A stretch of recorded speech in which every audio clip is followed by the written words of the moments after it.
Forgetting all that I once loved.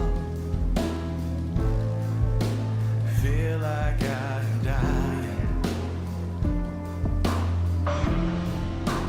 Hope is gone away. Fingers cold and numb. Eyes fade into white. As darkness overcomes. Bleeding from this pen. My soul in open. Blindly walking. I'm so lost.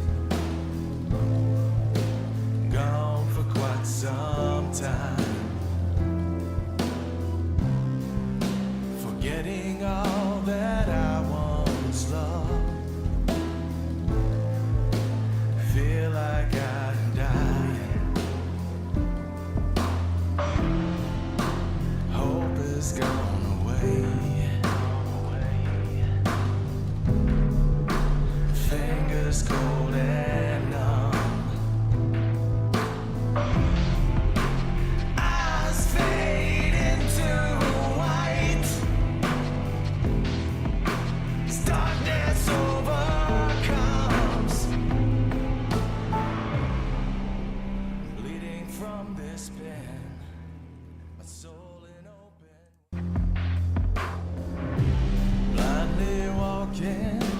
I'm so lost. Gone for quite some time. Forgetting all that I once loved. Feel like I'm dying. Hope is gone away. Fingers cold and numb. Eyes fade into white. As darkness overcomes. Bleeding from this pen. My soul in. Well, what is up, you guys? We are live here from the great Freedom State of Florida. Oh, yeah, Freedom State. That's right. We are covering tonight, we're going to be covering Donald Trump's congressional address to the nation, to Congress. Yeah, it's going to be a really, really amazing thing. There's lots of buzz going on in Washington, D.C. right now. Man, I wish I was there. Unfortunately, your boy don't have White House passes yet, or else we would definitely be there. I wish we were there. We're not. Maybe soon. Maybe one day. But not right now. So, yeah, that's okay. We'll get there. We're going to keep pushing. We're going to keep trying to overcome this shadow ban. Like I said, man, guys, come. Hey, share the channel. Subscribe. Get in here and like chat and do the thing that like pushes our stuff out there, man. We're struggling hard here, but we love what we do and we love bringing you guys this content and we love covering the facts because damn straight the mainstream media is not bringing you facts. They're bringing you bullshit, guys. So don't believe the bullshit. No, come here and we'll give you the truth if you want it. If you don't, you can keep living comfortably in the in the bullshit. But yeah, so share our channel.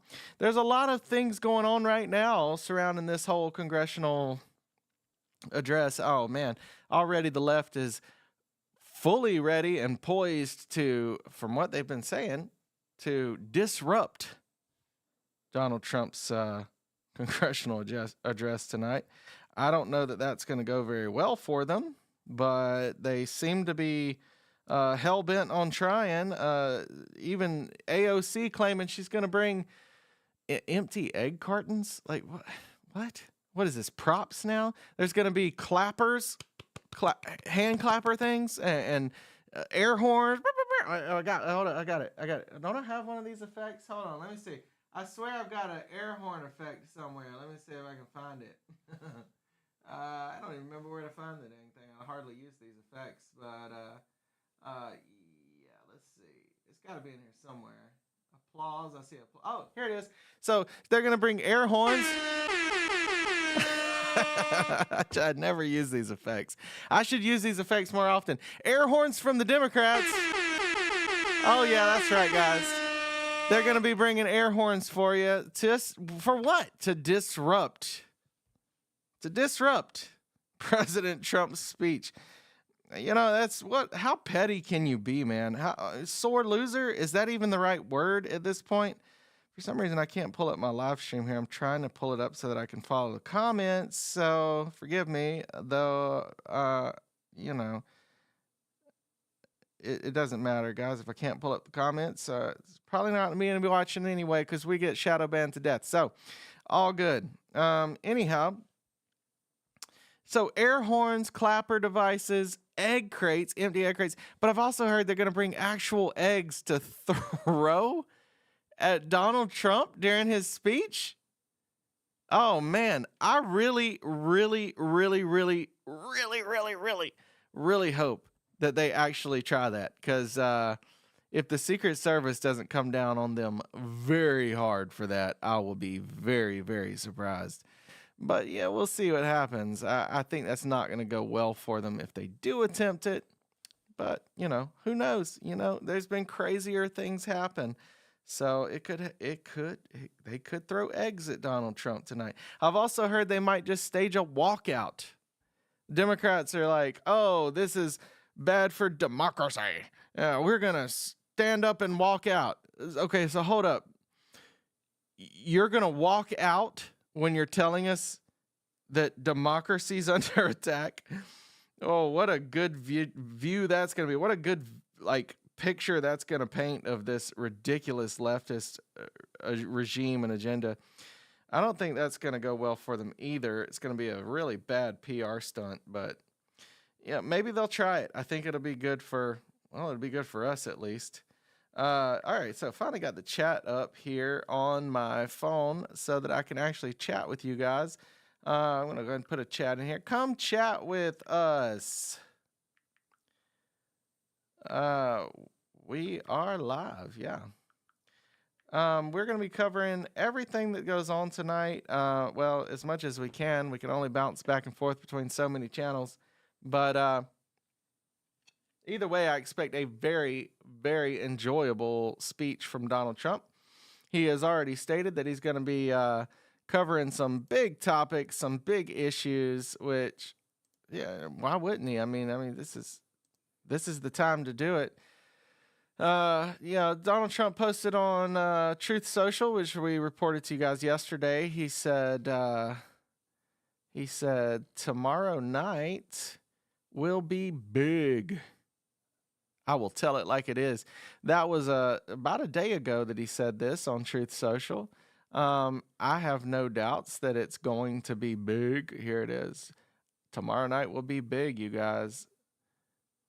I will tell it like it is. I'm excited to hear what he has to say. I hope it's going to be something big. I'm sure that it will. But yeah, like I said, a lot of us are holding out, hoping that we're going to hear something about the Epstein list because, you know, that was a big debacle that didn't go well. We expected more from Pam Bondi, and we didn't get it, and that's really, really discouraging, Pam. So, you know, I hope that you stumble across this extremely shadow banned podcast and realize that we want more. But here's Pam Bondi. She has come out recently saying that she was misled on the Epstein documents. She said that she sent out a letter to the FBI office in New York to demand the release of all of these Epstein files and everything that was being hidden from her and the public. The question is, it says here, who is trying to undermine her? Well, I got to be honest. Is it someone trying to undermine her, or is she trying to undermine the American people? I really hope it is not the latter, because that would not bode well for Pam Bondi, and we would like to see her step up into this role that we all very much supported her in. But that's going to require some transparency, and that's going to require some unredacted files being released with names, and then it's going to require some arrests being made for the most for people that were complicit in the most prolific child trafficking, sex trafficking ring that's pretty much ever existed so far as we know. But we'll see how that turns out. I hope we hear something about that tonight. I don't know that we will. It seems more likely that we're going to hear a lot about the border and all the successes that have taken place on the border. I have a feeling we will definitely be hearing about tariffs in Canada and in Mexico, as well as China. It makes sense that Trump would talk about those things. These things were just come into full force today, just as of midnight last night. So tariffs on Canada, tariffs on Mexico, 25% tariffs on Canada. Trudeau came out earlier today with a press conference saying that he was going to impose 25% tariffs on the United States, in which Donald Trump responded. And what did Donald Trump say? Well, he simply said, someone please inform Governor Trudeau. I'll let you see this. This is good. He said, please inform Governor Trudeau of Canada that when he puts retaliatory tariffs on the U.S., our reciprocal tariffs will immediately increase by like amounts. So we might just have 50% tariffs on Canada. Can anybody say trade war? Yeah, we're in the middle of that right now. Brand new trade war, absolutely raging on right now. Canada thinks that we're going to suffer in the United States because we don't have them pampering our asses. Interesting. No, actually, it's the United States that pampers the asses of Canada and Mexico and the entire EU and the entire NATO alliance. It's amazing that these people are trying to be so rough and tough all of a sudden with the United States, who has literally paved the way for their entire existence by covering every little thing that comes along, all the while they continue to outright fund the people that they're asking us to protect them against. You got the NATO. Let's take NATO, the EU, for instance. Germany, some of these other countries, especially Germany. I point out Germany specifically because Germany gets like all of their energy and natural gases from Russia. They're spending billions of dollars. They're putting billions of dollars into Russia's wallet every year, while they simultaneously demand that the United States come over and spend billions of U.S. tax dollars to protect them against Russia, who they are funding with billions of dollars. Boy, that don't make a lot of damn sense, does it? It doesn't make any sense to me, but yet that's what's happening. I hope we get to hear a little bit about that from Donald Trump tonight. I don't know that we will. I think he's really trying to take the diplomacy route and keep things civil. Not a bad idea. I mean, the art of the deal. You can't go out there bad-mouthing the people that you're trying to make a deal with at the same time, especially publicly. So, people don't understand that, but whatever, man. That's just the way it is, guys. You just don't go bad-mouthing people you're trying to make deals with. Otherwise, your deals don't go very well, do they? Nope, they don't. I guess Zelensky just found that out the hard way.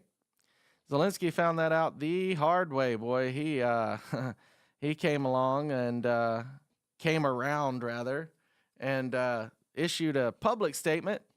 Let me see if I can find that one real quick. That one's worth sharing. I might have to search it, though, because there's so much going on that the feeds are changing minute by minute by minute. So it's hard to keep up with it all. But let me see here. I bet I can find Yeah, that's the one I want. Right there, right there. Let's see what he said. Spoke with the president of Finland, prime minister of UK. Yeah, that was 6 hours ago. The prime minister of Croatia, NATO, blah, blah, blah. Let's see what he says here. This actually, I haven't seen this yet. Clear support for Ukraine from all of these leaders. Germany's party. There are very important updates. I'm going to let you guys see this. I don't want to read it to you. Here we go. There are very important updates from the European Commission regarding substantial funding for Europe's defense. For us, this primarily means additional air defense, more systems, more missiles, additional capabilities to protect our cities and villages and our positions. All of this creates a solid additional foundation for our efforts to bring the war to an end. Yeah, I don't know about that, buddy. It sounds like you're getting NATO to fund your war, which is absolutely in direct opposition to ending a war. That's more provocation against your enemy to continue to fight against you. But he goes on, he says, we will continue consultations and new joint steps will be taken. Ukraine deserves peace. Ukrainians deserve respect. Well, I definitely believe that Ukraine needs peace in their nation. They definitely need to end this war, but it's just still doesn't seem like that's the agenda. It could just be me. Maybe it is just me, but it does not feel like that is the agenda here. But he did come out earlier today, and he said, let me find it. I would like to reiterate Ukraine's commitment to peace. All right, this is the one I wanted. All right, let's show you guys this. So this says, it says, I would like to reiterate Ukraine's commitment to peace. None of us wants an endless war. Ukraine is ready to come to the negotiating table as soon as possible to bring lasting peace closer. Nobody wants peace more than Ukrainians. Well, I really hope that's the case, man, because your country needs it right now. Your country really needs it. My team and I stand ready to work under President Trump's strong leadership to get a peace that lasts. Well, honestly, your actions over the last few days, meeting with NATO without America being part of that conversation, you're meeting with some of these leaders to get more money for your war, to get Keir Starmer, the president, prime minister, whatever they call him from the UK, to come out and say, we're going to give 100 years worth of support to Ukraine, as well as boots on the ground and planes in the sky. But we can't do it without the United States of America. Look here, buddy, we're not going to put boots on the ground and we're not going to put planes in the sky over Ukraine. We're just not going to do that. That's provocation to World War III, and we're just not down with it. But I digress. Zelensky goes on to say, we are ready to work fast to end the war, and the first stages could be the release of prisoners and truce in the sky. Truce in the sky. That's not a bad idea. Yeah, let's end the carnage. A ban on missiles, long-range drones, bombs on energy and other civilian infrastructure, and truce in the sea immediately, if Russia will do the same. Well, Russia was willing to deal. It was you that wanted to keep the war going on. So hopefully Russia's still willing to deal. We'll see. The provocation from the EU nations might have changed that. I hope not. I hope not. We would really like to see both sides realize that this war just should not keep going. It just doesn't need to keep going. There's no point in all the death and the carnage. He says, then we want to move very fast through all the next stages to work with the U.S. to agree on a strong final deal. We do really value how much America has done to help Ukraine maintain its sovereignty and independence. And we remember the moment when things changed, when President Trump provided Ukraine with javelins. We are grateful for this. What time is it? 10 till. Okay, so I'm hearing that Trump's going to possibly speak it right at 9 o'clock. I've also heard 10 after 9, so I'm going to try to keep a close watch on that, guys. Our meeting in Washington at the White House on Friday did not go the way it was supposed to be. It is regrettable that it happened this way. It is time to make things right. We would like future cooperation communication to be constructive. Regarding the agreement on minerals and security, Ukraine is ready to sign it at any time in a convenient format. We see this agreement as a step toward greater security and solid security guarantees. And I truly hope it will work effectively. Yeah, we all really hope it will, because the death has to end. The death and the carnage has to end in Ukraine. It has to. There has to be a ceasefire deal. There has to be an end to the war, guys. It has to happen. It's the only way. Look, the world is better when the world is at peace. And these wars going on forever and ever and ever only benefit a few very wealthy, a few very rich, a few very powerful people. They do not benefit the rest of us, and yet it's all of us little people that have to go over here and die in these meat grinders. So it's not worth it, man. It's not worth it. This needs to end.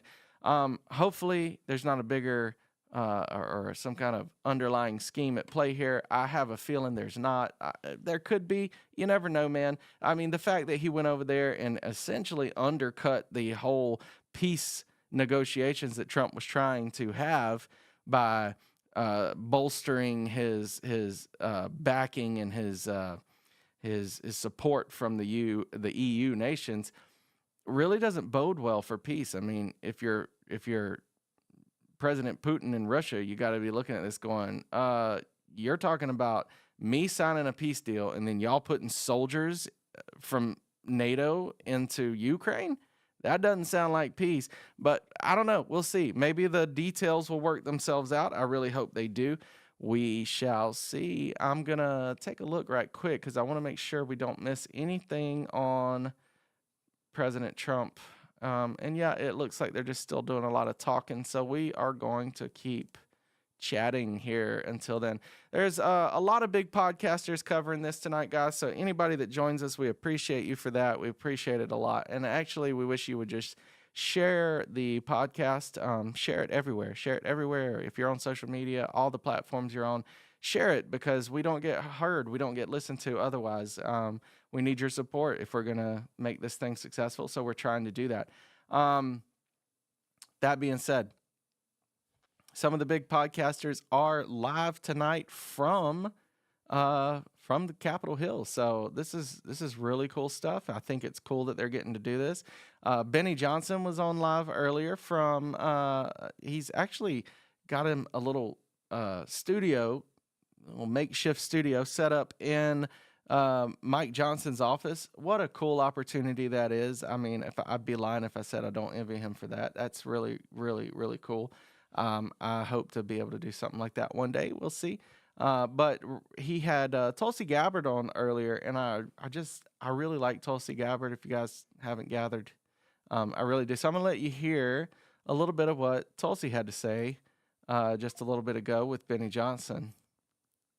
These JFK files, the RFK files, the MLK files that President Trump ordered declassified. We going to see that? Obviously, there's a little kerfuffle with the Epstein documents right now. Like, it seems to be like there is a fortified wall that President Trump... I think kerfuffle is an understatement, Benny. It's absolutely outrageous what's taking place. We expected full disclosure, and we haven't gotten it yet. So hopefully something's said about this. I believe that there's going to be some of these things he just mentioned might be mentioned tonight, might not be. More likely, Trump's going to focus primarily on his accomplishments in these first 40 days. So we might not hear about any of those things. But anyway, back to Tulsi. Trump and the administration is breaking against, and who's going to win that battle? Yeah. Well, the president will get what he promised the American people. We hope so. We literally just had another meeting on the JFK declassifications today. I don't want to get ahead of an announcement that comes out of the White House. There is still some work to be done, but I expect an announcement to come very soon. But you gotta let me know, these JFK files, the RFK files, the MLK files that President Trump ordered declassified.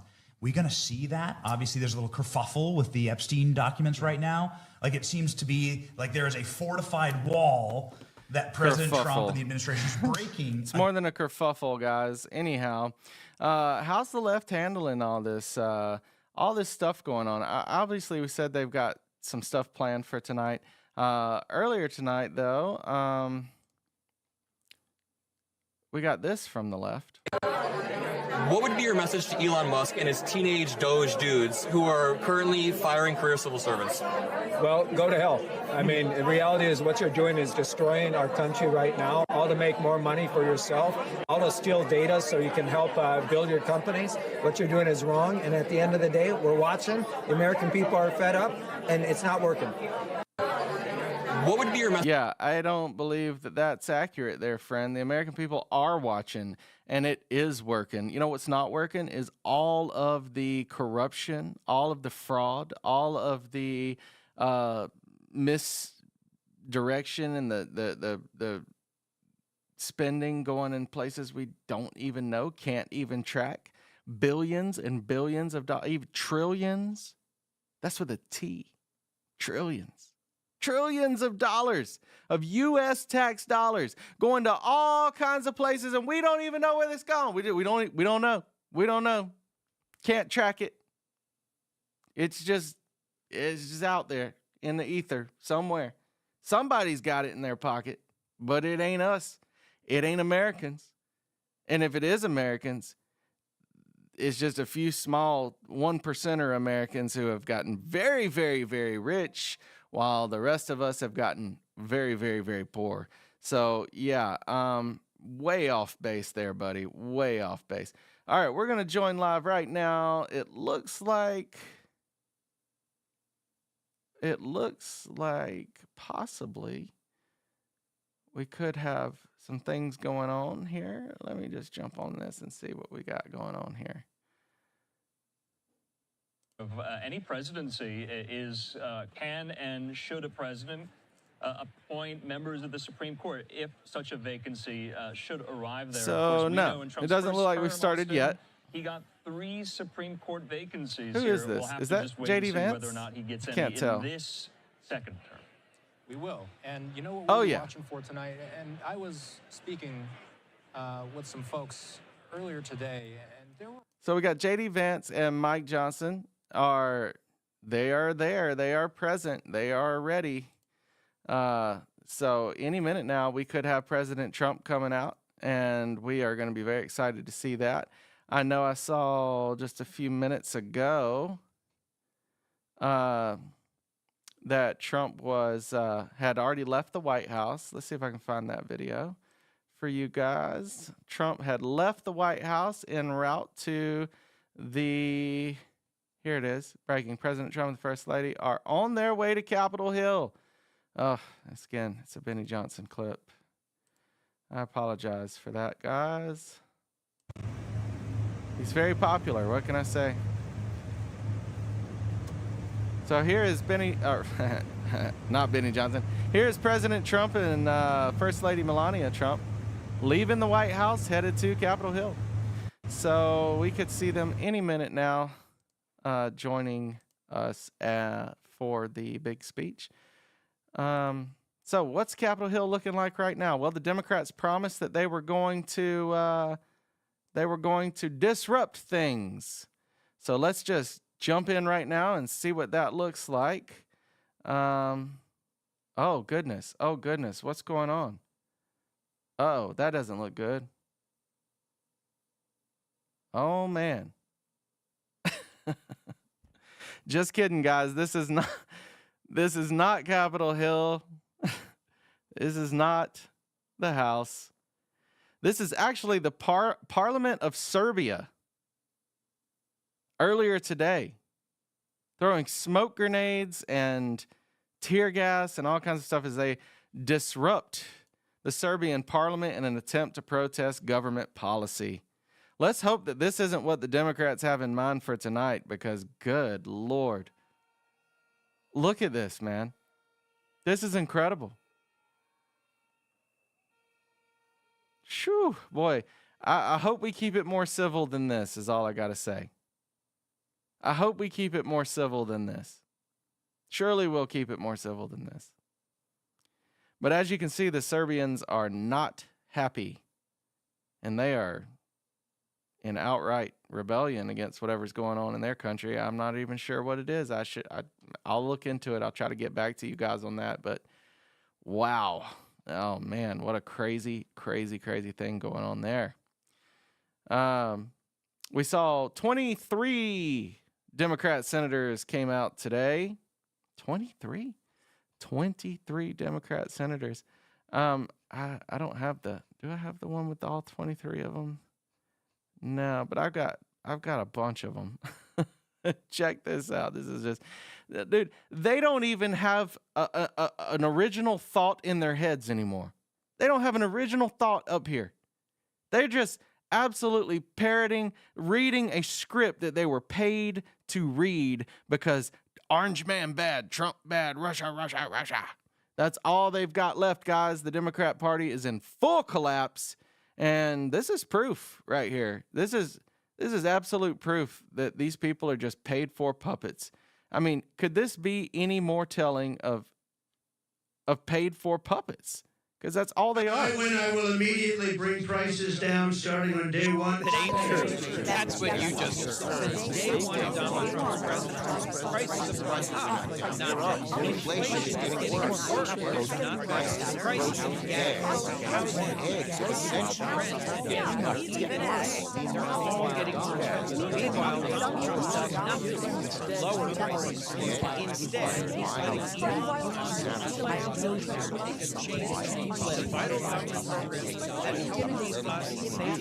Wow. Yeah, that's just sad. I'm just going to say that's just sad. Just sad altogether. I mean, goodness gracious, man. Can you guys not come up with a single rational, original thought at all? You're literally reading from a script. I mean, seriously, it's all an act. They even sit down and they stand up at the same times in the speech. It's all choreographed propaganda. Do not pay attention to this, guys. Come on, you don't pay attention to this garbage. It is absolutely embarrassing that these people represent the country in any way. So we've got Melania Trump actually coming into the House right now. Let's check it out. This is fantastic stuff. We're going to join in.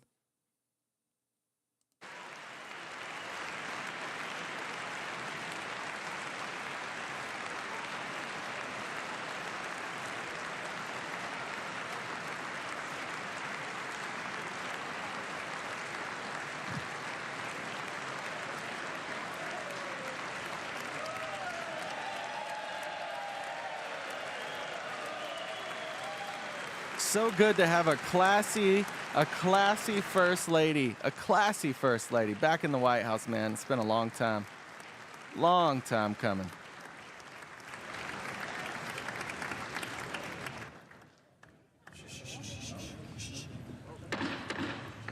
Mr. Speaker, the President's Cabinet. Oh, yeah.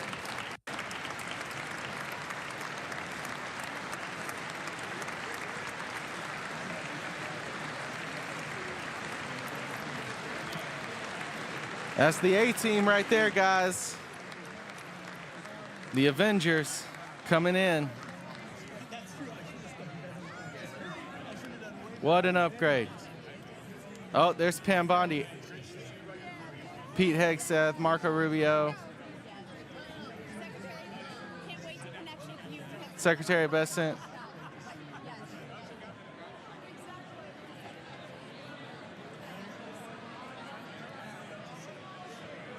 RFK Jr. in the house. Good people, man. It's the dream team. So exciting. These are exciting times, guys.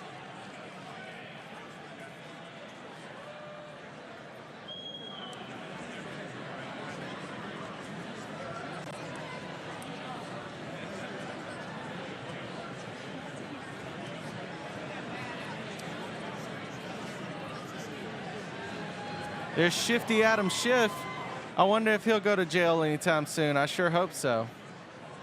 Let's hope he goes to prison very, very soon. Oh, Shifty Schiff.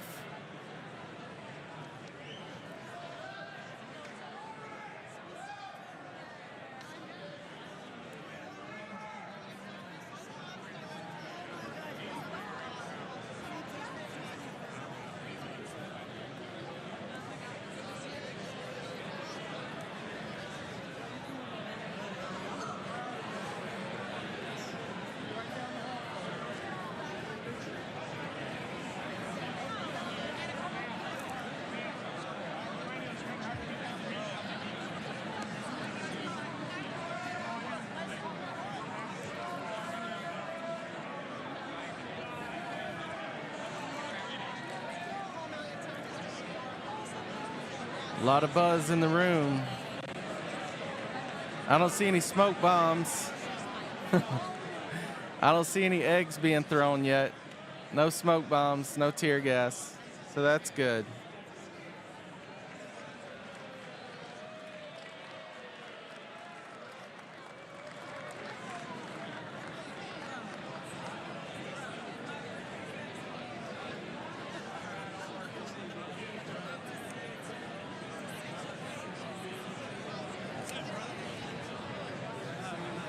RFK.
All right, so the members of the president's cabinet, the majority of them that have already been Senate confirmed, of course, coming into the chamber, and you saw many of them there. Austin Westfall is still with me here in the Live Now newsroom. Austin, not many of the Supreme Court justices, to your point.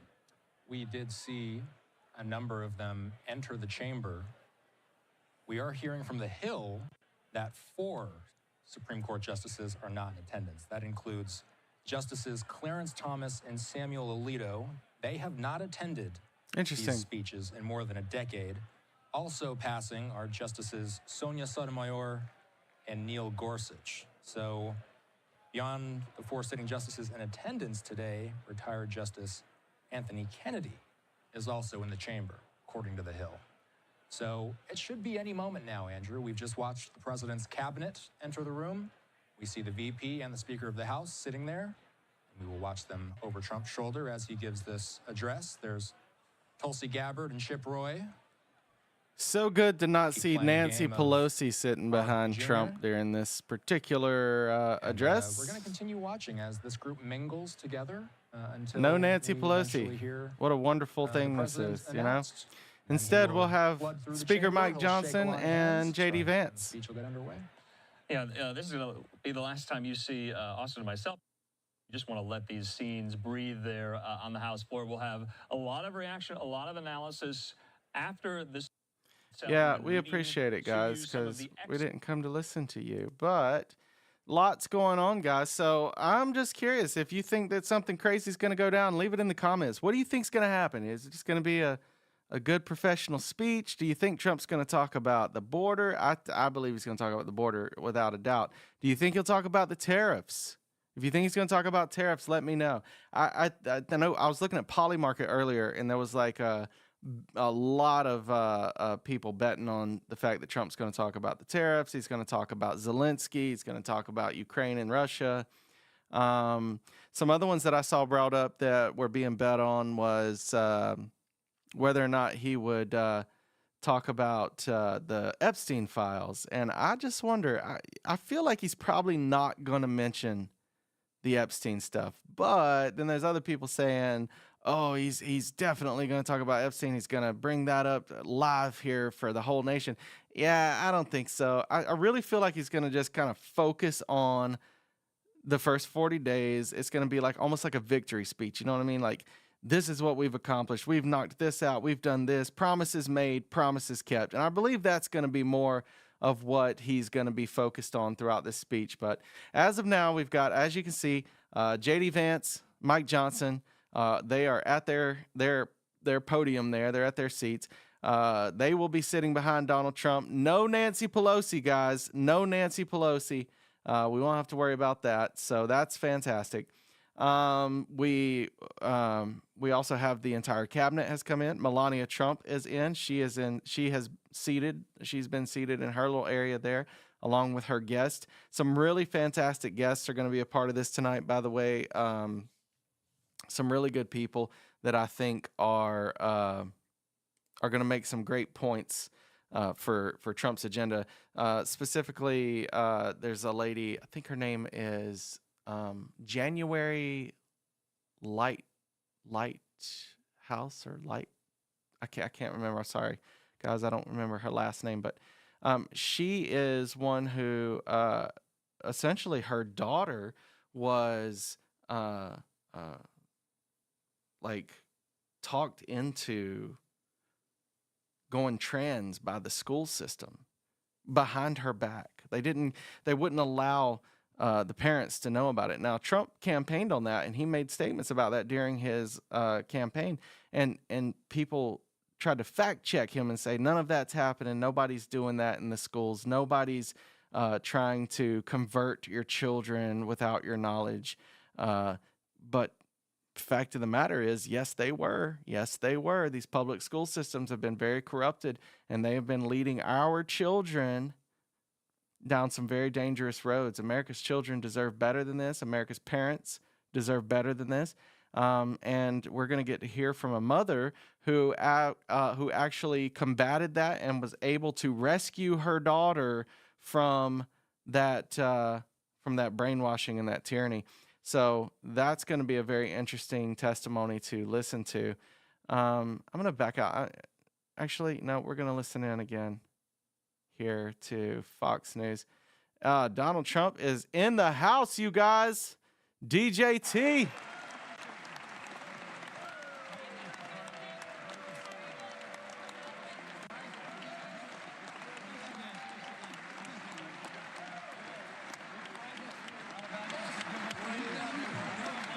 Oh, yeah, there's the man.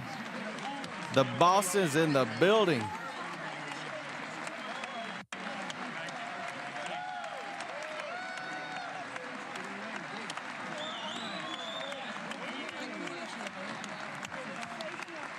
See Lauren Boebert there.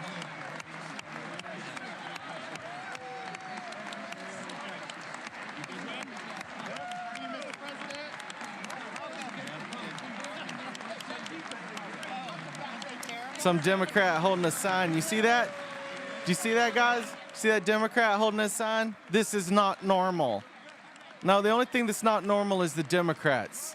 The only thing that's not normal is these leftists. This is not normal. Look at her face, boy. Look at her face. Look like she's sucking on a pickle.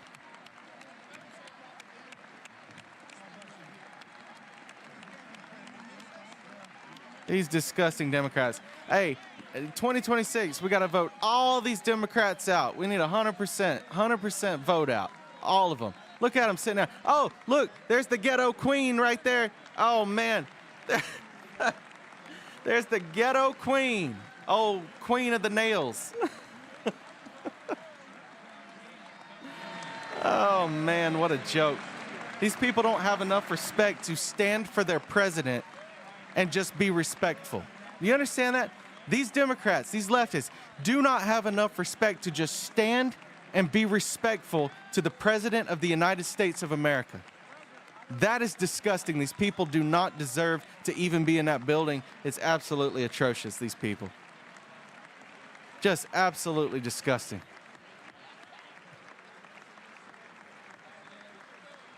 Shifty Adam Schiff. Standing there trying to look all stern. At least he stood up. A lot of these Democrats just sitting down. You see that? They're just sitting down there.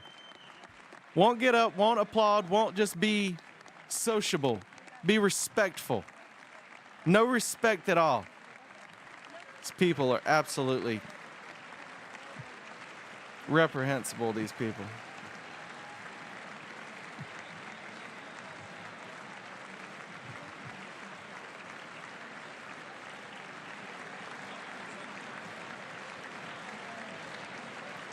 Majority of Americans support this man and they support his agenda.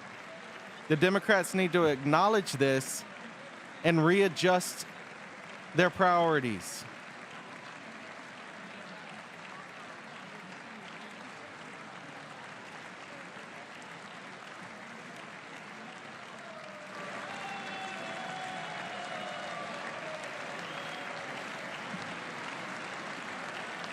Making America great again.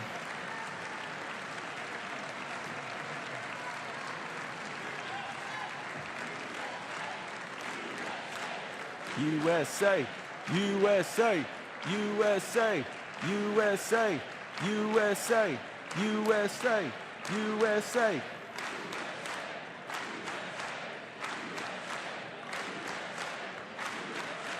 Oh yeah.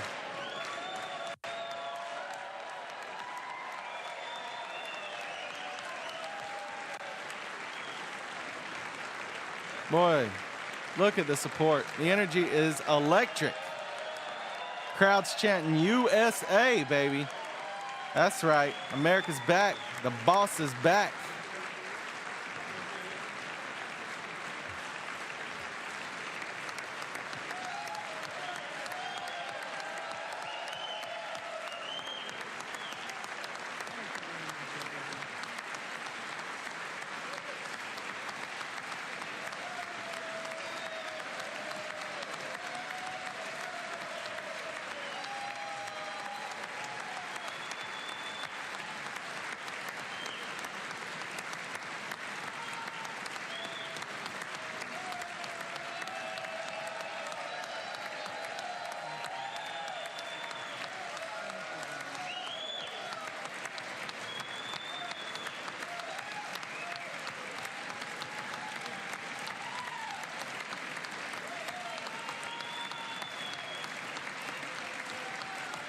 Thank you.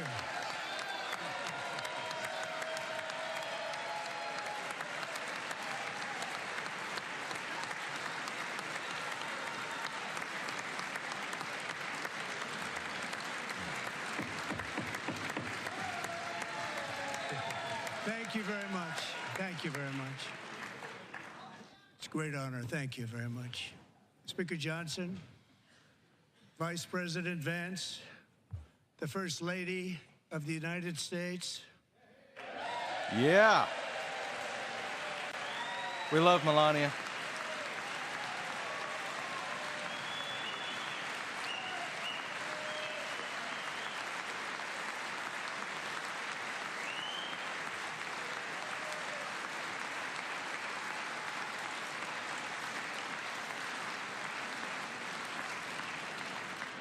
Members of the United States Congress, thank you very much.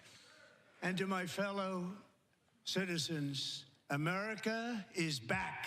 Yeah, baby. America is back.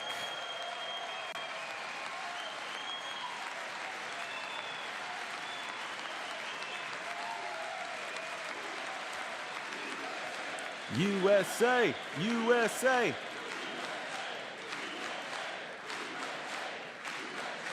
I love the energy, man. I love it. 6 weeks ago, I stood beneath the dome of this Capitol and proclaimed the dawn of the golden age of America. From that moment on, it has been nothing but swift and unrelenting action to usher in the greatest and most successful era in the history of our country. We have accomplished more in 43 days than most administrations accomplished in 4 years or 8 years, and we are just getting started. Oh, yeah. So much to do. So much to do. Elon in the house. The Doge father. I return to this chamber tonight to report that America's momentum is back, our spirit is back, our pride is back, our confidence is back, and the American dream is surging bigger and better than ever before. Yes, it is. The American dream is unstoppable, and our country is on the verge of a comeback, the likes of which the world has never witnessed and perhaps will never witness again. Man, true Never been words. anything like it. The presidential election of November 5th was a mandate like has not been seen in many decades. We won all 7 swing states, giving us an electoral college victory of 312 votes. Oh, yeah. It's a mandate.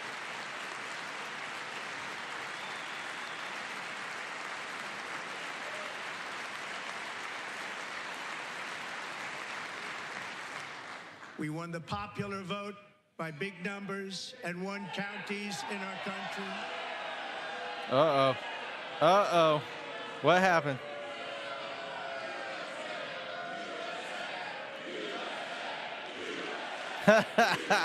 Oh, they're not even going to let him speak. Shut your mouth, sir. Sit back down.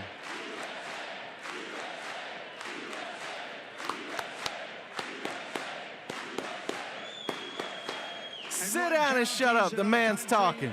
2,700 to 525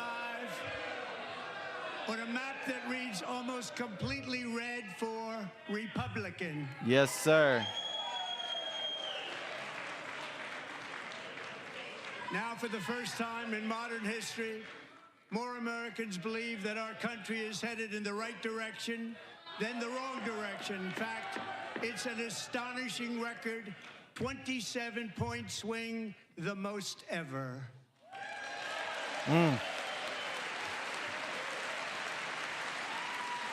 Mr. Dastardly Deeds thought he was going to stand up and talk shit in the middle of President Trump's speech. That didn't go well. Likewise, small business optimism saw its single largest one-month gain ever recorded, a 41-point jump. Who would these people shut the hell up? How disrespectful and rude. Members are directed to uphold and maintain decorum in the House and to cease any further disruptions. Sit down, Dastardly Deeds. Sit down, sir. Members are engaging in willful and continuing breach of decorum, and the chair is prepared to direct the Sergeant-at-Arms to restore order to the joint session. Yeah, baby. Restore order, baby. Snatch these Democrats out and carry them out on their asses.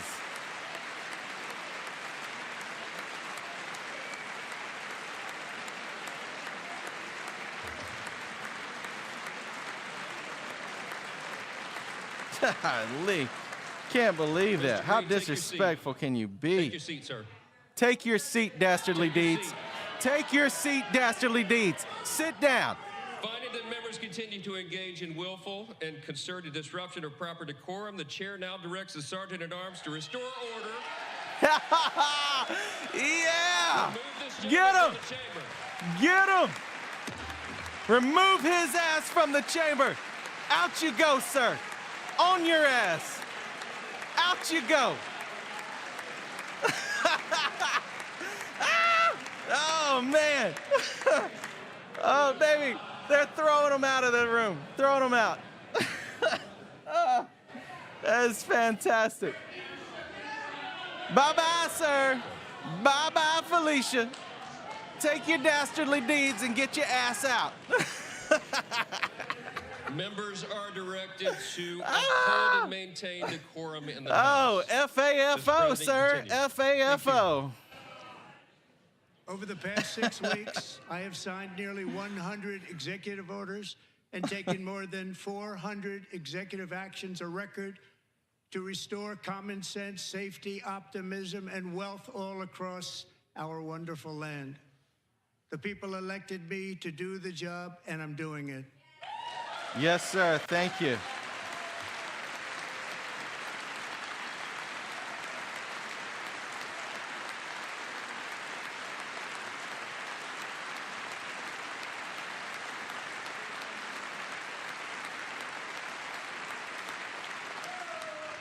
In fact, it has been stated by many that the first month of our presidency, it's our presidency, is the most successful in the history of our nation.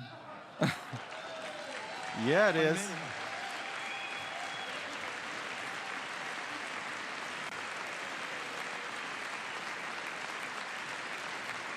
And what makes it even more impressive is that, do you know who number 2 is? George Washington. How about that? Oh, wow. I don't know about that list, but we'll take it.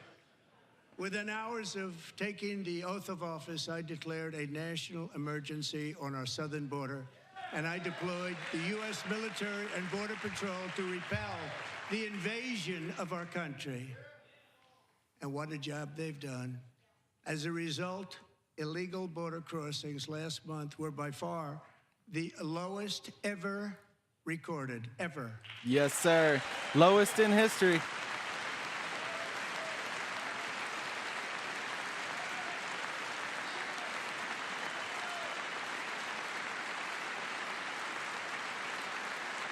They heard my words and they chose not to come.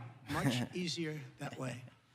In comparison, under Joe Biden, the worst president in American history, 100%. there were hundreds of thousands of illegal crossings a month, and virtually all of them, including murderers, drug dealers, gang members, and people from mental institutions and insane asylums, were released into our country. Who would want to do that?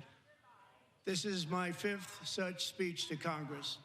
And once again, I look at the Democrats in front of me, and I realize there is absolutely nothing I can say to make them happy or to make them stand Nope. or smile. They're or brain applaud. damaged. Nothing I can do. They're brain damaged, dude. I could find a cure to the most devastating disease, a disease that would wipe out entire nations, or announce the answers to the greatest economy in history, or the stoppage of crime to the lowest levels ever recorded. And these people sitting right here will Look at not 'em. clap, will not stand, Haters. and certainly will not cheer for these astronomical achievements. They won't do it, no matter what. Nope. Five times I've been up here. They hate America, It's very guys. sad. They hate America. And it just shouldn't be They this love way. corruption. They love the corruption that feeds their wallets. They do not love America. They do not love the American people. Those people are sit there with smug looks on their faces no matter what this man does good for the country. Absolutely disgusting, these people. So Democrats sitting before me, for just this one night, why not join us in celebrating so many incredible wins for America? For the good of our nation, let's work together and let's truly make America great again. Yeah, let's do it. Yep. Look at her. Boy, look at her. Smug. Evil. Absolutely evil, these people. Every day, my administration is fighting to deliver the change America needs to bring a future that America deserves, and we're doing it. This is a time for big dreams and bold action. Upon taking office, I imposed an immediate freeze on all federal hiring, a freeze on all new federal regulations, and a freeze on all foreign aid. Yep. Needs to happen. We got to get our stuff in order, man. We can't keep funding the world. I terminated the ridiculous Green New Scam. I withdrew from the unfair Paris Climate Accord, Oh, yes. which was costing us trillions of dollars And for nothing. that other countries were not paying. I withdrew from the corrupt World Health Organization. No more mandates. And I also withdrew from the anti-American UN Human Rights Council.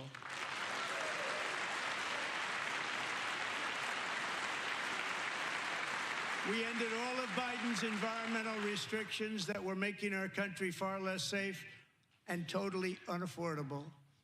And importantly, we ended the last administration's insane electric vehicle mandate saving our auto workers and companies from economic destruction. What a disaster that was. Oh my gosh. Did nothing for this country. Nothing. To unshackle our economy, I have directed that for every one new regulation, 10 old regulations must be eliminated, just like I did in my very successful first term. Efficiency. Get rid of, trim the fat, baby, trim the fat. And in that first term, we set records on ending unnecessary rules and regulations like no other president had done before. We ordered all federal workers to return to the office. They will either show up for work in person or be removed from their job. Yeah, needs to happen, man. We're paying you people to do something. We're paying you people to serve the country, not sit at home. And we've ended weaponized government where, as an example, a sitting president is allowed to viciously prosecute his political opponent, like me. Mm-hmm. How did that work out? Not so good, did it? Not too good. Oh, man. Look at these people. Musk steals. Oh, look at that. Raskin. Boy, they need to arrest that dude. Government censorship and brought back free speech in America. It's back.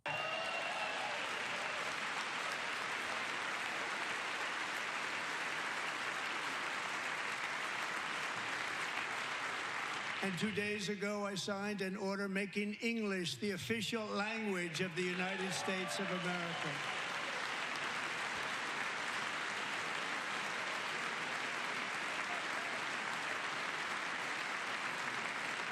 I renamed the Gulf of Mexico the Gulf of America. Oh, yeah. That's what it is. It should have been that the whole time. Come on, man. Goodness. And likewise, I renamed for a great president, William McKinley, Mount McKinley again. Can't erase history, guys. I don't want to, the left just wants to erase history. Got to embrace our history. We've ended the tyranny of so-called diversity, equity, and inclusion policies all across the entire federal government and indeed the private sector and our military. Yep. And our country will be woke no longer. No more. Go woke, go broke. I don't know why they just showed that Somalian. She does not stand for our country. She stands for Somalia. She's treasonous in every way. An accountant, a lawyer, or an air traffic controller, you should be hired and promoted based on skill and competence, not race or gender. 100%. Very important. 100%. We want the best from the whole pool, not the best from a few of the not-so-good pool. Based on merit. And the Supreme Court, merit. in a brave and very powerful decision, has allowed us to do so. Thank you. Thank you very much. Thank you. We have removed the poison of critical race theory from our public schools, and I signed an order making it the official policy of the United States government that there are only two genders, male and female. Only two. Only two. That's it, man. That's facts. I don't know why that was ever a thing. Those are facts. There's two genders. I also signed an executive order to ban men from playing in women's sports. 100%, man. 100%. I got 4 daughters. They shouldn't be playing with boys that are kicking their asses all around the field. That shouldn't be happening. 3 years ago, Peyton McNabb was an all-star high school athlete, one of the best, preparing for a future in college sports. But when her girls' volleyball match was invaded by a male, this poor girl, he man, smashed the ball so hard in Peyton's face, causing traumatic brain injury, partially paralyzing her right side, and ending her athletic career. It was Devastating. a shot like she's never seen before. She's never seen anything like it. Peyton is here tonight in the gallery, and Peyton, from now on, schools will kick the men off the girls' team, or they will lose all federal funding. Excellent. If y'all haven't seen that video of that poor girl, that was devastating what happened to her. Absolutely horrible. Horrible what happened to her.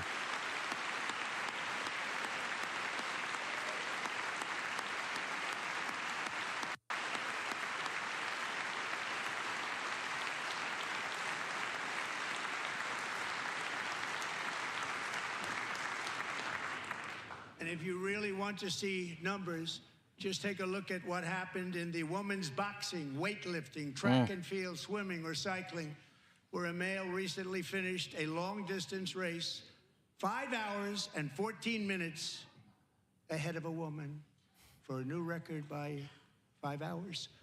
Broke the record by 5 hours. It's demeaning for women, and it's very bad for our country. We're not going to put up with it any longer.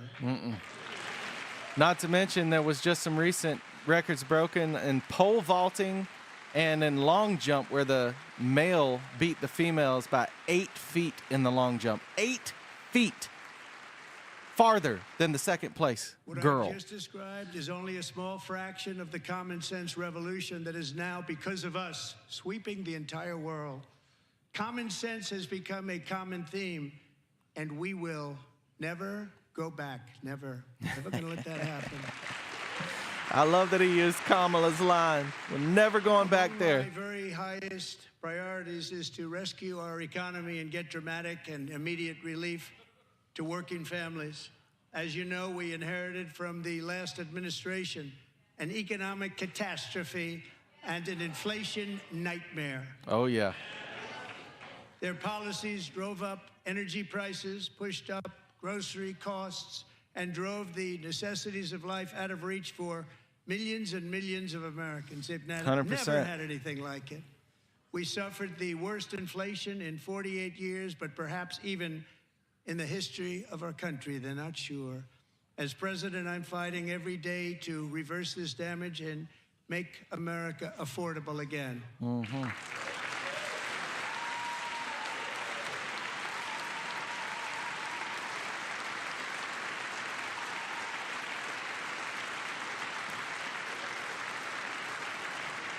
Joe Biden especially let the price of eggs get out of control. The egg price is out of control. Out of control. And we're working hard to get it back. Murdered down. 100 million Secretary, chickens. Do a good job on that. You inherited a total mess from the previous administration. Do a good job.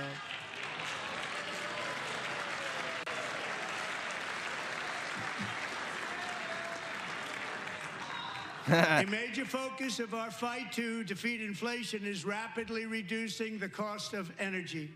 The previous administration cut the number of new oil and gas leases by 95%, slowed pipeline construction to a halt, and closed more than 100 power plants. We are opening up many of those power plants right now. Excellent. We saw some of the Democrats walking out. They should just all walk out. They don't deserve to be there. I've never seen anything like it. That's why on my first day in office, I declared a national energy emergency. These Democrats don't represent America. As you've heard me say many times, we have more liquid gold under our feet than any nation on earth, and by far. And now I fully authorize the most talented team ever assembled to go and get it. It's called Drill, Baby, Drill. Yeah, baby. Drill, baby, drill. Oh, man. Making America great again. I love it. My administration is also working on a gigantic natural gas pipeline in Alaska, among the largest in the world, where Japan, South Korea, and other nations want to be our partner with investments of trillions of dollars each. Oh, There's yeah. never been anything like that one. It will be truly spectacular. It's all set to go. The permitting is gotten. And later this week, I will also take historic action to dramatically expand production of critical minerals and rare earths here in the USA. Oh, yeah. Dude, the investments coming into the country right now are out of control. There's so many amazing people, like all these amazing companies investing in the United States right now. So big, so big. To combat inflation, we will not only be reducing the cost of energy, but we'll be ending the flagrant waste of taxpayer dollars. Thank God. Oh, yeah. Investigate them all, man. Stop sending our money to bullshit causes. I have created the brand new Department of Government Efficiency. Yeah. Doge, baby. The Doge father in the house. There he is. I love it. Which is headed by Elon Musk, who is in the gallery tonight.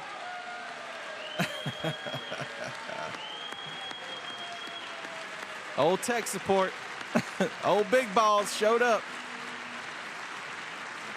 Oh, look, it's Pocahontas. Thank you, Elon. He's working very hard. He didn't need this. He didn't need this.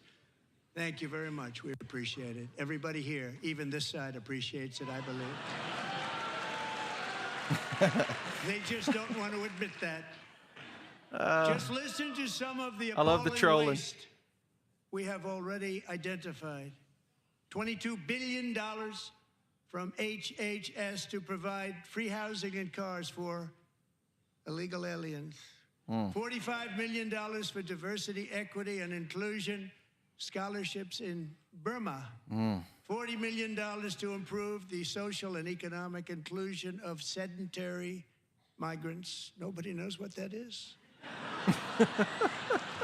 $8 million to promote LGBTQI+ in the African nation of Lesotho, which nobody has ever heard of. Where is that?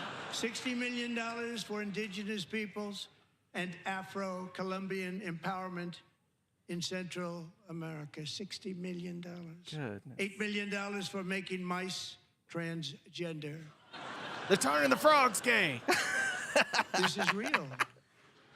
$32 million for a left-wing propaganda operation in Moldova. $10 million for male circumcision in Mozambique. Oh, what will they do? $20 million for the Arab Sesame Street in the Middle East. Goodness it's a program. gracious. $20 million for a program. $1.9 billion to recently created Decarbonization of Homes Committee, headed up, and we know she's involved. Just at the last moment, the money was passed over by a woman named Stacey Abrams. Have you ever heard of her? Oh, my goodness. She wrecked my state of Georgia. $3.5 million consulting I tried to. contract for lavish fish monitoring. $1.5 million for voter confidence in Liberia. $14 million for social cohesion in Mali. $59 million for illegal alien hotel rooms in New York City. Oh, wow. He's a real estate Hey, developer. it's He's done Dollar very Store well. Obama. $250,000 to increase vegan local climate action innovation in Zambia. $42 million for social and behavior change in Uganda. $14 million for improving public procurement in Serbia. $47 million for improving learning outcomes in Asia. Asia's doing very well with learning. We know what we're doing. Should use it ourselves. And $101 million for DEI contracts at the Department of Education, the most ever paid, nothing even like it. Under the Trump administration, all of these scams, and they're far worse, but I didn't think it was appropriate to talk about them. They're so bad. Yeah. Many more have been found out and exposed and swiftly terminated by a group of very intelligent, mostly young people, headed up by Elon, and we appreciate it. We found hundreds of billions of dollars of fraud.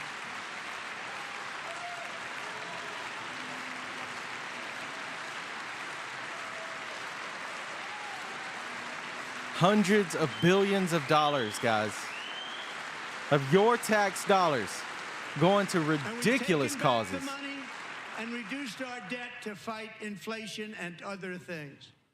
Taking back a lot of that money. We got it just in time. This is just the beginning. The Government Accountability Office, a federal government office, has estimated annual fraud of over $500 billion in our nation, and we are working very hard to stop it. We're going to.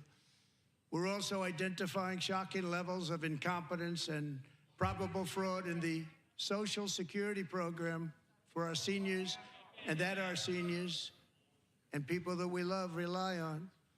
Believe it or not, government databases list 4.7 million Social Security members from people aged 100 to 109 years old. Oh, boy.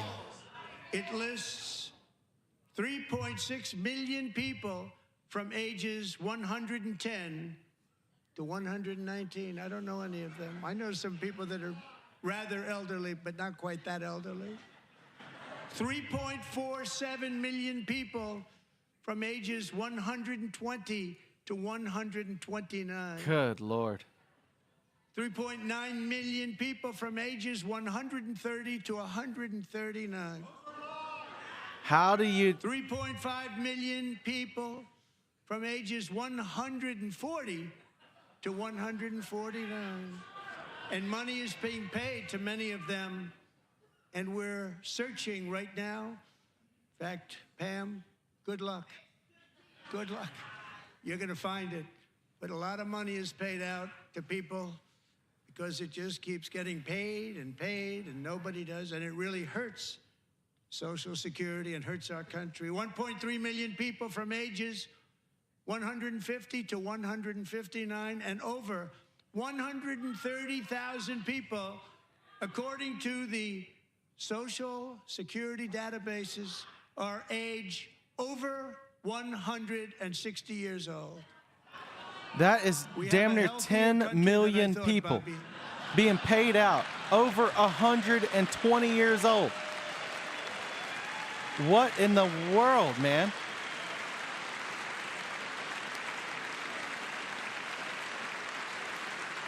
Nearly 15 million over 100 years old. To finish, 1,039 people between the ages of 220 and 229.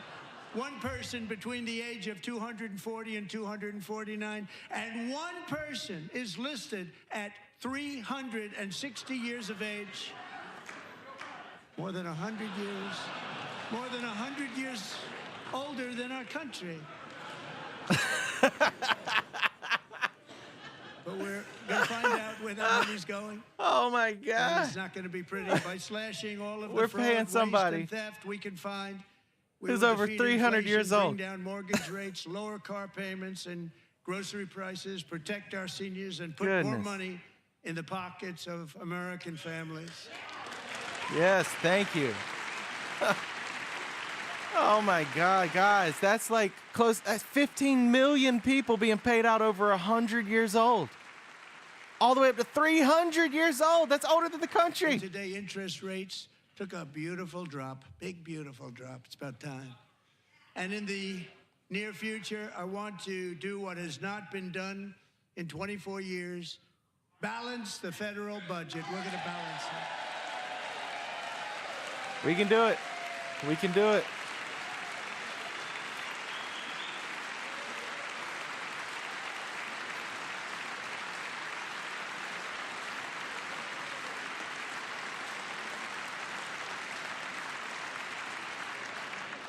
With that goal in mind, we have developed in great detail what we are calling the Gold Card, which goes on sale very, very soon.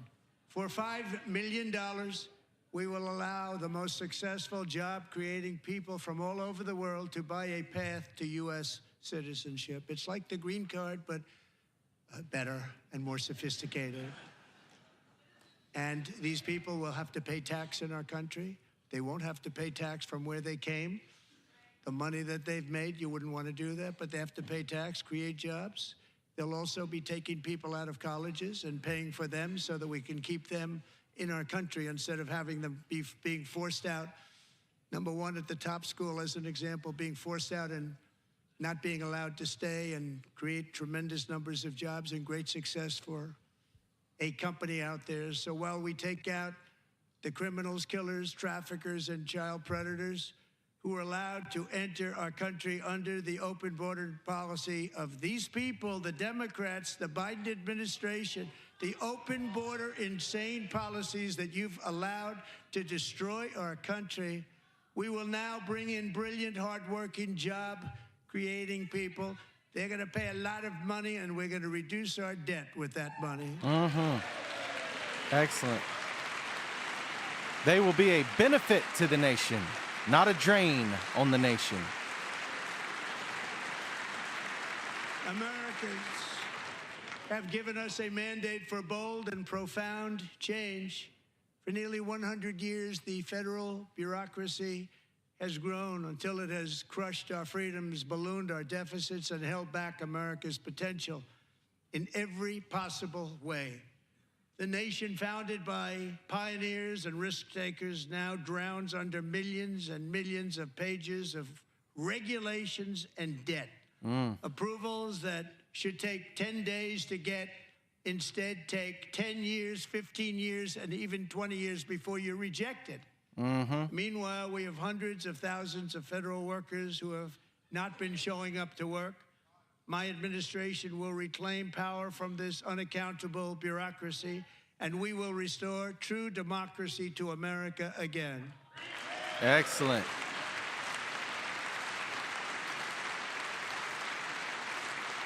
Small businesses have been in a stranglehold with all this overregulation, guys. This is a huge opportunity for small businesses and Americans to own and run small businesses again. Will be removed from office immediately because we are draining the swamp. Oh, yeah. It's very simple. And the days of rule by unelected bureaucrats are over. Yes. Power to the people.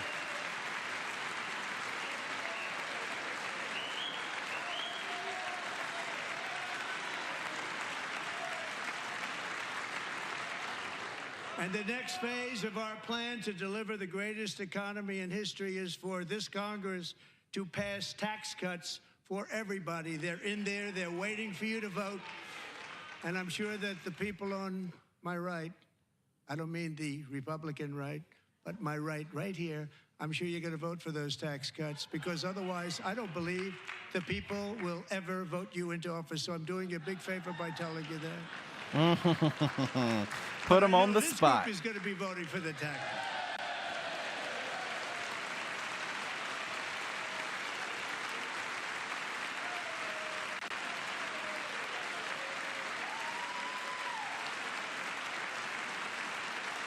Thank you.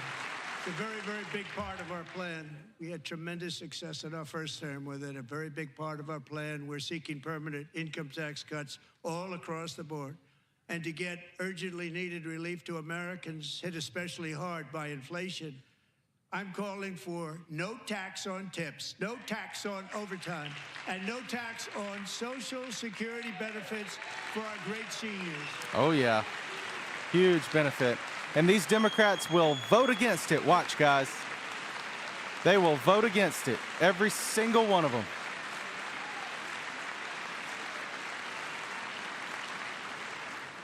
And I also want to make interest payments on car loans tax deductible, but only if the car is made in America.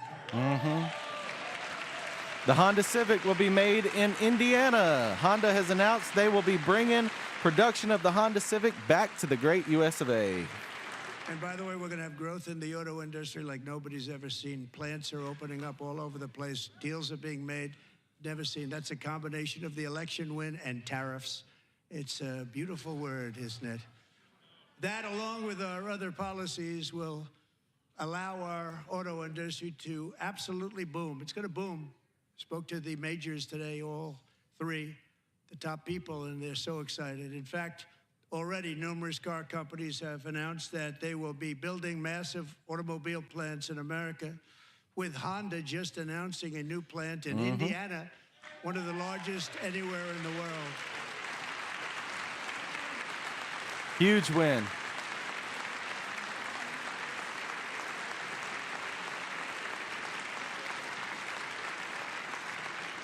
And this has taken place since our great victory on November 5th, a date which will hopefully go down as one of the most important in the history of our country.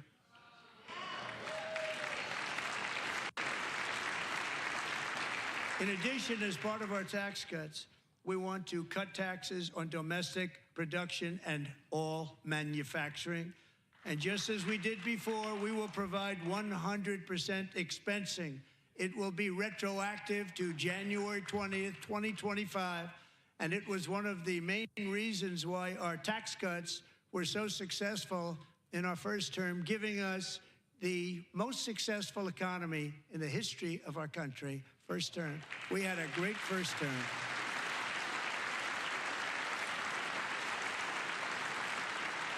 If you don't make your product in America, however, under the Trump administration, you will pay a tariff, and in some cases, a rather large one. Other countries have used tariffs against us for decades, and now it's our turn to start using them against those other countries. On average, the European Union, China, Brazil, India, Mexico, and Canada, have you heard of them? And countless other nations charge us tremendously higher tariffs than we charge them. It's very unfair. India charges us auto tariffs higher than 100%. China's average tariff on our products is twice what we charge them. And South Korea's average tariff is 4 times higher. Think of that, 4 times higher. And we give so much help militarily and in so many other ways to South Korea, but that's what happens. This is happening by friend and foe. This system is not fair to the United States and never was, and so on April 2nd, I wanted to make it April 1st, but I didn't want to be accused of April Fool's Day. That's not, just one day cost us a lot of money. But we're going to do it in April. I'm a very superstitious person. April 2nd, reciprocal tariffs kick in. And whatever they tariff us, other countries, we will tariff them. That's reciprocal, back and forth. Whatever they tax us, we will tax them. If they do non-monetary tariffs to keep us out of their market, then we will do non-monetary barriers to keep them out of our market. There's a lot of that, too. They don't even allow us in their market. We will take in trillions and trillions of dollars and create jobs like we have never seen before. I did it with China, and I did it with others, and the Biden administration couldn't do anything about it because there was so much money they couldn't do anything about it. We have been ripped off for decades by nearly every country on earth, and we will not let that happen any longer. Excellent. Yeah, Biden left a lot of Trump's original tariffs in place because it didn't make sense to not. Over the last 3 months about Mexico and Canada, but we have very large deficits with both of them. But even more importantly, they've allowed fentanyl to come into our country at levels never seen before, killing hundreds of thousands of our citizens and many very young, beautiful people, destroying families. Tom Nobody's Homan. never seen anything like it. They are, in effect, receiving subsidies of hundreds of billions of dollars. We pay subsidies to Canada and to Mexico of hundreds of billions of dollars, and the United States will not be doing that any longer. We're not going to do it any longer. Good, good. Thanks to our America First policies we're putting into place, we have had $1.7 trillion of new investment in America in just the past few weeks. The combination of the election and our economic policies that people of SoftBank, one of the most brilliant anywhere in the world, announced a $200 billion investment. OpenAI and Oracle, Larry Ellison, announced $500 billion investment, which they wouldn't have done if Kamala had won. Apple announced $500 billion investment. Tim Cook called me. He said, I cannot spend it fast enough. It's going to be much higher than that, I believe. They'll be building their plants here instead of in China. And just yesterday, Taiwan Semiconductor, the biggest in the world, most powerful in the world, has a tremendous amount, 97% of the market, announced a $165 billion investment to build the most powerful chips on earth right here in the USA. That's a huge win, guys. Those semiconductor chips are crucial to everything we build. Everything we build. If China got its hands on it, they'd rule our world. And we're not giving them any money. Your CHIPS Act is a horrible, horrible thing. We give hundreds of billions of dollars, and it doesn't mean a thing. They take our money and they don't spend it. All that meant to them, we're giving them no money.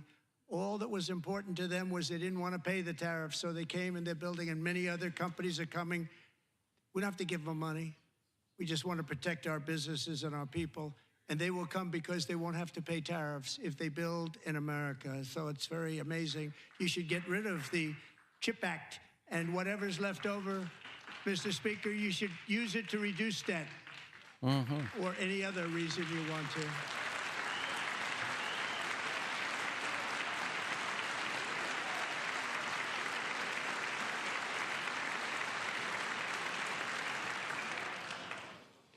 Our new trade policy will also be great for the American farmer. I love the farmer. So do we. Who will now be selling into our home market, the USA, because nobody is going to be able to compete with you. Because there's goods that come in from other countries and companies. They're really in a bad position in so many different ways. They're uninspected. They may be very dirty and disgusting, and they come in and they pour in, and they hurt our American farmers. The tariffs will go on agricultural product coming into America, and our farmers, starting on April 2nd, it may be a little bit of an adjustment period. We had that before when I made the deal with China, $50 billion of purchases, and I said, just bear with me, and they did. They did. Probably have to bear with me again, and this will be even better. That was great. The problem with it was that Biden didn't enforce it. He didn't enforce it. $50 billion of purchases, and we were doing great, but Biden did not enforce it, and it hurt our farmers. But our farmers are going to have a field day right now. So to our farmers, have a lot of fun. I love you too. I love you too. I'm from South Georgia, guys, farm country, and the Biden administration had our farmers up there ready to turn their farm fields into solar farms because they just couldn't survive any other way. This is huge information. Copper, lumber, and steel, because big win. If we don't have, as an example, steel and lots of other things, we don't have a military, and frankly, we just won't have a country very long. Here today is a proud American steelworker, fantastic person from Decatur, Alabama. Jeff Denard has been working at the same steel plant for 27 years in a job that has allowed him to serve as the captain of his local volunteer fire department, raise 7 children with his beautiful wife, Nicole, and over the years provide a loving home for more than 40 foster children. So great, Jeff. Wow, what a good dude.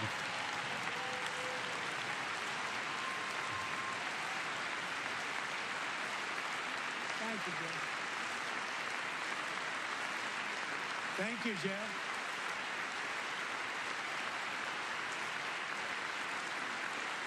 Stories like Jeff's remind us that tariffs are not just about protecting American jobs. They're about protecting the soul of our country. Tariffs are about making America rich again and making America great again, and it's happening, and it will happen rather quickly. There'll be a little disturbance, but we're okay with that. It won't be much. No, you're not. Oh. And look where Biden took us, very low, the lowest we've ever been. Jeff, I want to thank you very much, and I also want to recognize another person who has devoted herself to foster care community. She works so hard on it. A very loving person, our magnificent First Lady of the United States. Oh, yeah. Oh, yeah. We love our First Lady. Very classy Melania Trump.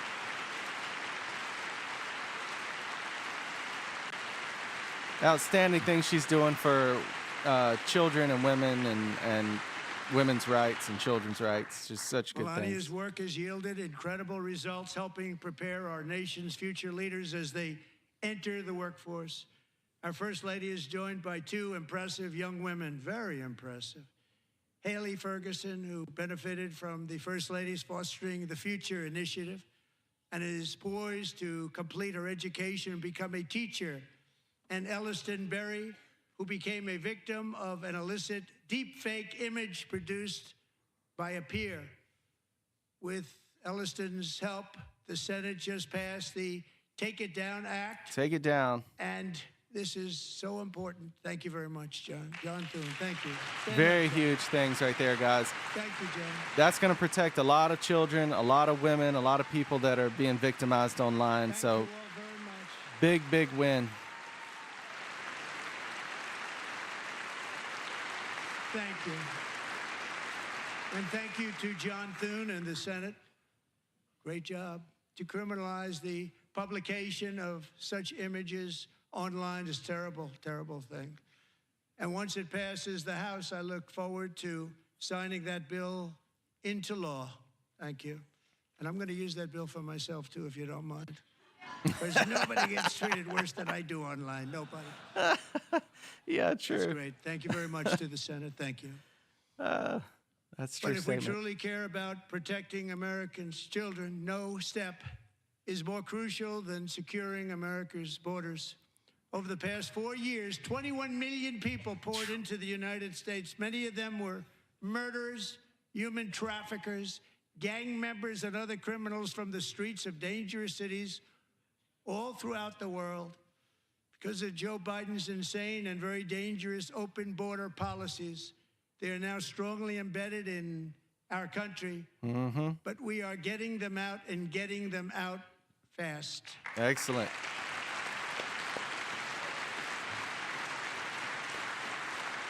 Send them home. Send them home. And I want to thank Tom Homan and Christy. I want to thank you and Paul of Border Patrol. I want to thank you. What a job they've all done. Everybody, Border Patrol, ICE, law enforcement in general is incredible. We have to take care of our law enforcement. Absolutely. Have Back to. to blue. Last year,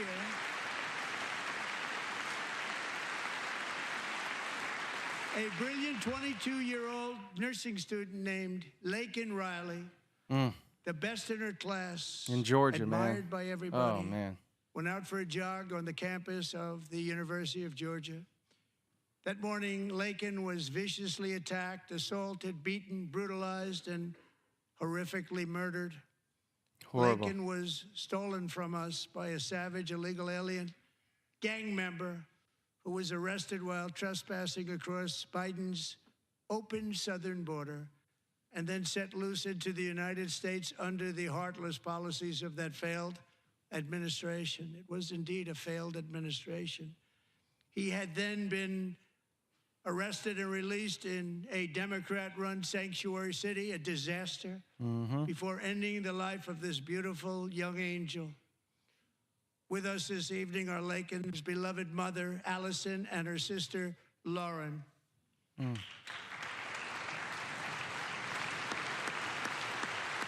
Wow. Poor family, man. Be in prayer for that family, guys.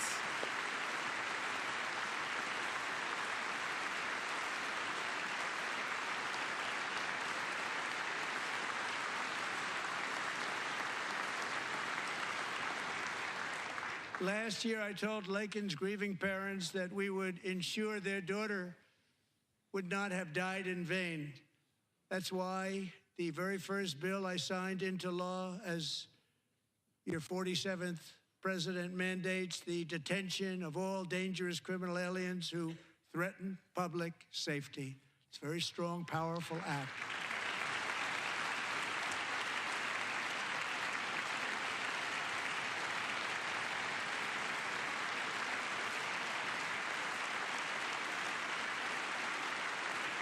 It's called the Laken-Riley Act. So Allison and Lauren, America will never, ever forget our beautiful Laken Hope Riley. Yep.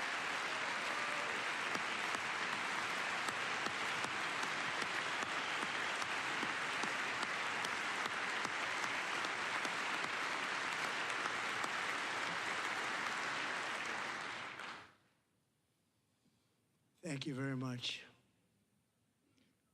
Since taking office, my administration has launched the most sweeping border and immigration crackdown in American history, and we quickly achieved the lowest numbers of illegal border crossers ever recorded. Thank you.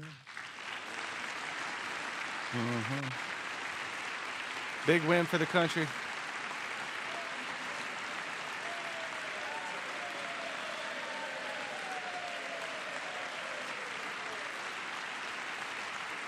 The media and our friends in the Democrat Party kept saying we needed new legislation. We must have legislation to secure the border. But it turned out that all we really needed was a new president. Yeah, that's all we needed. Oh, man. We needed a good president. I mean, really and truly, that's all we needed. What's going on with the glitching? Come on.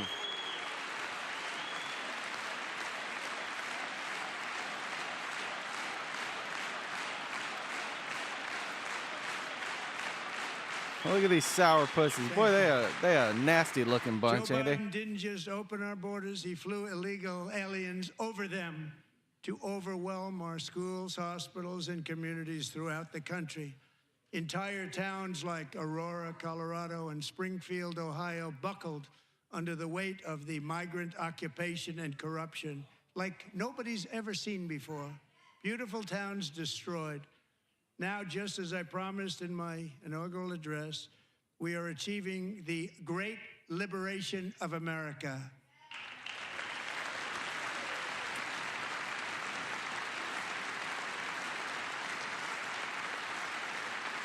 But there still is much work to be done. Here tonight is a woman I have gotten to know, Alexis Nungary from Houston.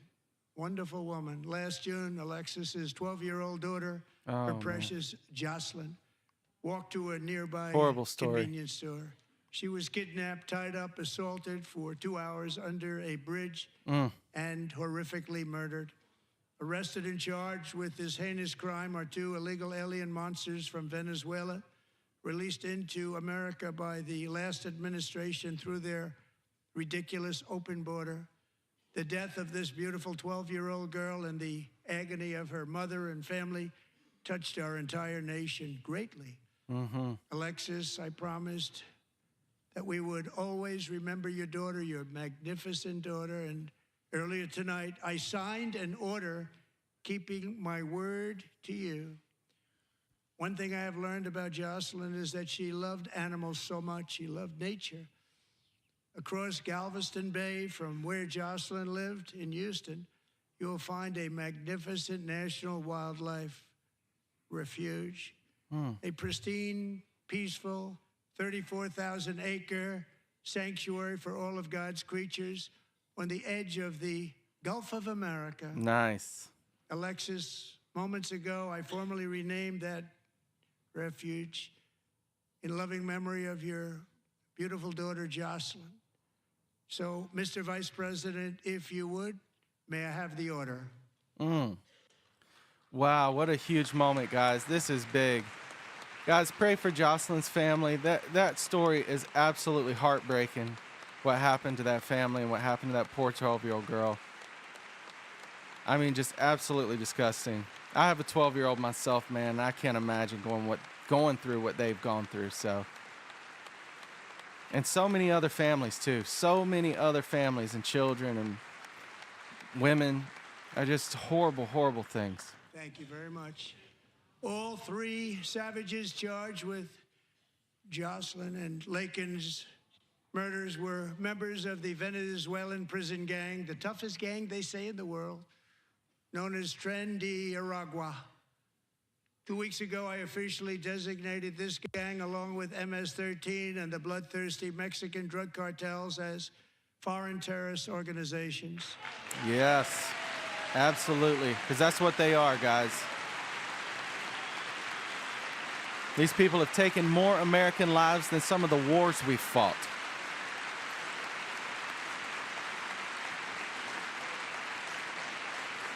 They are now officially in the same category as ISIS, and that's not good for them. Countless thousands of these terrorists were welcomed into the U.S. by the Biden administration. But now every last one will be rounded up and forcibly removed from our country, or, if they're too dangerous, put in jails, standing trial in this country, because we don't want them to come back ever. With us this evening is a warrior on the front lines of that battle, Border Patrol Agent Roberto Ortiz. Great guy.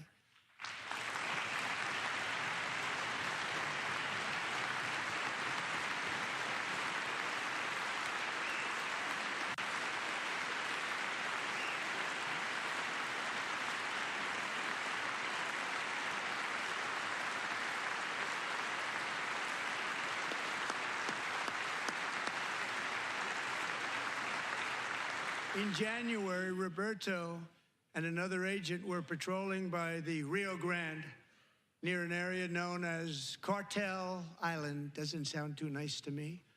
When heavily armed gunmen started shooting at them, Roberto saw that his partner was totally exposed, at great danger, and he leapt into action, returning fire and providing crucial seconds for his fellow agent to seek safety, just barely.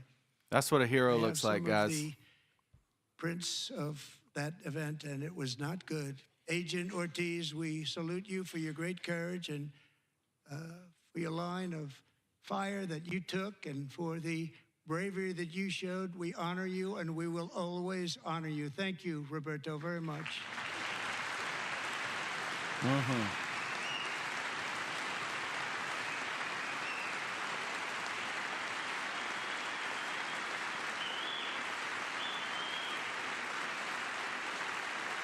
Thank you, Roberto.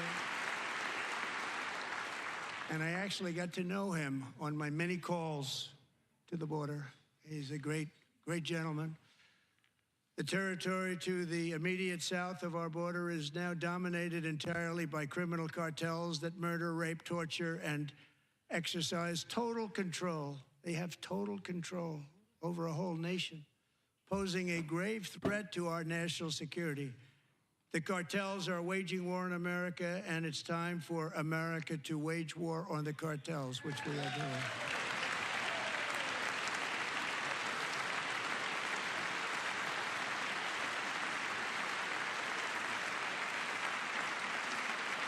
Five nights ago, Mexican authorities, because of our tariff policies being imposed on them, think of this, handed over to us 29 of the biggest cartel leaders in their country. That has never happened before. They want to make us happy. First time ever. But we need Mexico and Canada to do much more than they've done, and they have to stop the fentanyl and drugs pouring into the USA. They're going to stop it. I have sent Congress a detailed funding request laying out exactly how we will eliminate these threats to protect our homeland and complete the largest deportation operation in American history, larger even than current record holder President Dwight D. Eisenhower, a moderate man, but someone who believed very strongly in borders. Americans expect Congress to send me this funding without delay so I can sign it into law. So, Mr. Speaker, John Thune, both of you, I hope you're going to be able to do that, Mr. Speaker. Thank you. Mr. Leader, thank you. Thank you very much. And let's get it to me. I'll sign it so fast, you won't even believe it. Can't believe that these Democrats won't stand and applaud for the Lake and Riley Act, or for the Jocelyn Wildlife Refuge, or for this Border Patrol agent who put his life on the line. They won't stand and applaud for anything. This is absolutely disgusting. We must also bring back law and order to our cities and towns. 100%, yeah. In recent years, our justice system has been turned upside down by radical left lunatics. Mm-hmm. 100%. Many jurisdictions virtually ceased enforcing the law against dangerous repeat offenders while weaponizing law enforcement against political opponents like me. My administration has acted swiftly and decisively to restore fair, equal, and impartial justice under the constitutional rule of law, starting at the FBI and the DOJ. Pam, good luck. Cash, wherever you may be, good luck. Good luck. Pam Bondi, good luck. So important. Going to do a great job. Cash, thank you. Cash Patel in the house. Thank you, Cash. It's the man. Get it done, sir.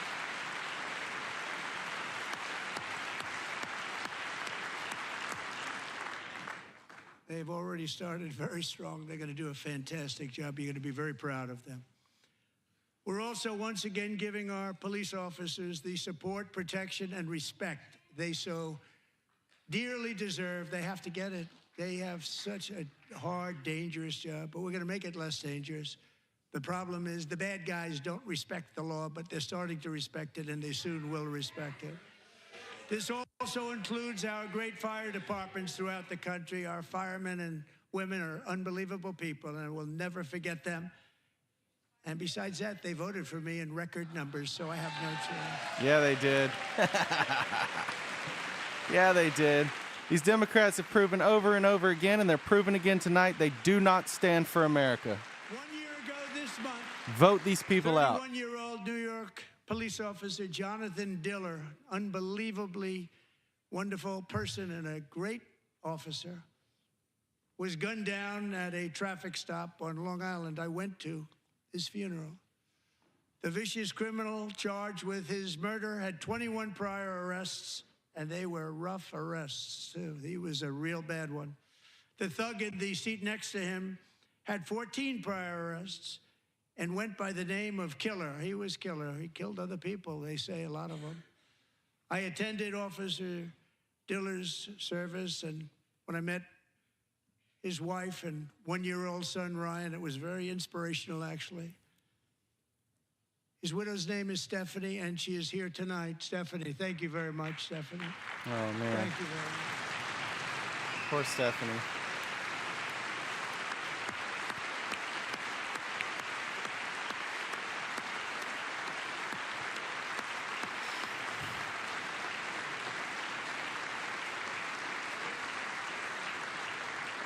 Stephanie, we're going to make sure that Ryan knows his dad was a true hero, New York's finest, and we're going to get these cold-blooded killers and repeat offenders off our streets, and we're going to do it fast.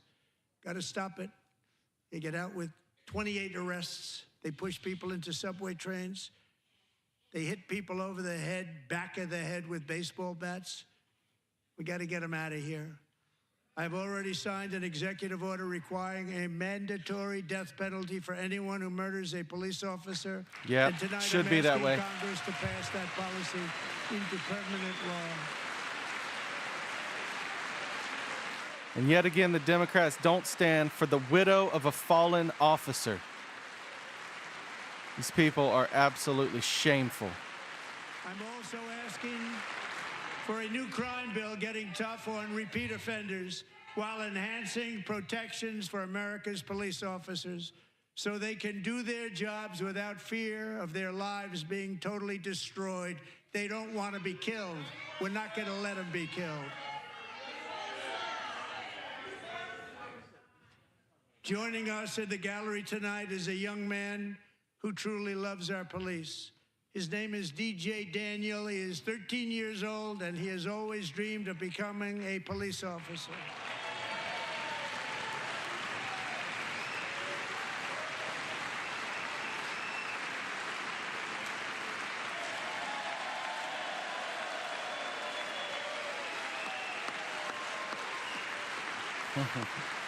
That's awesome.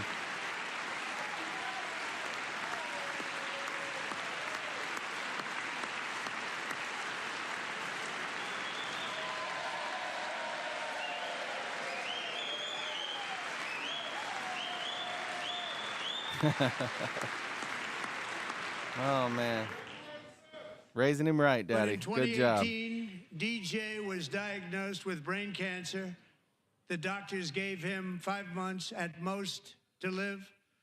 That was more than 6 years ago. Awesome. God is good, man. God is so good.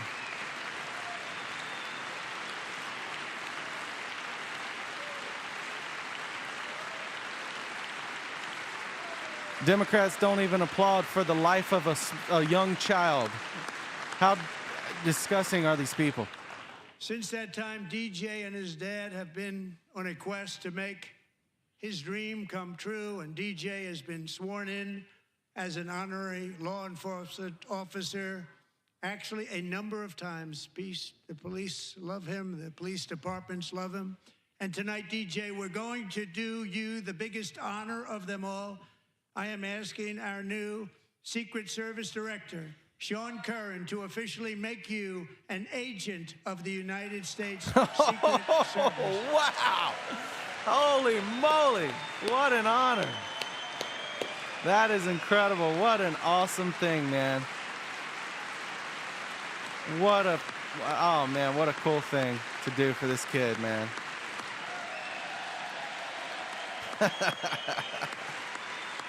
That is so cool. Oh man, that's awesome. That is so cool.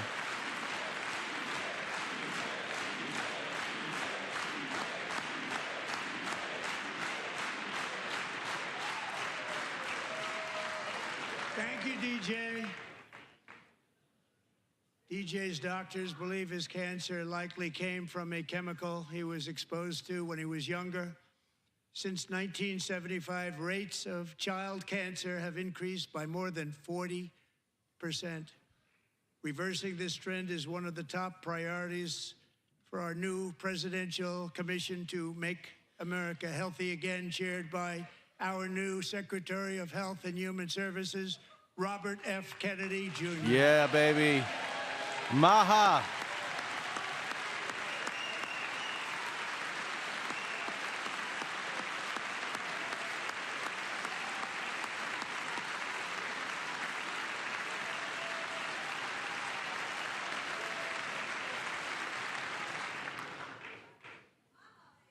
Yeah. With the name Kennedy, Maha, you would have baby. thought everybody over here would have been cheering. How quickly they forget. Our goal is to get toxins out of our environment, poisons out of our food supply, and keep our children healthy and strong. As an example, not long ago, and you can't even believe these numbers, 1 in 10,000 children had autism, 1 in 10,000, and now it's 1 in 36. There's Holy something wrong. moly. 1 in 36. Think of that. Wow. So we're going to find out what it is, and there's nobody better than Bobby and all of the people that are working with you. You have the best to figure out what is going on. Okay, Bobby, good luck. It's a very important job. Thank you. Wow, that is crazy. 1 in 36 children, guys. 1 in 36. Where it used to be 1 in 10,000. My administration is also working to protect our children from toxic ideologies in our schools. A few years ago, January, Littlejohn and her husband discovered that their daughter's school had secretly, socially transitioned their 13-year-old little girl. Teachers and administrators conspired to deceive January and her husband while encouraging her daughter to use a new name and pronouns. They, them pronoun, actually, all without telling January, who is here tonight and is now a courageous advocate against this form of child abuse. January, thank you. Thank you. Thank you very much. Good for you, Mama. Rescue your baby. These people and their agenda is absolutely pure evil. Guys, keep an eye on your kids, man. Thank you.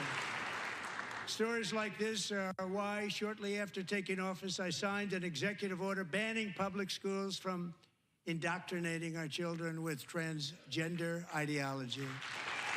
Yep. It's got to stop.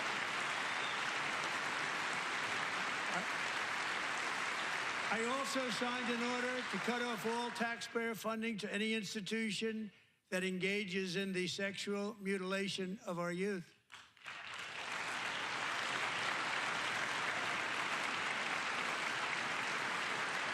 Boy, I know the left hates that. Now I want Congress to pass a bill permanently banning and criminalizing sex changes on children and forever ending the lie that any child is trapped in the wrong body. This is a big lie. Huge lie. God doesn't make mistakes. These people are evil, and the things they've done are evil. To every child in America is that you are perfect exactly the way God made you. 100%.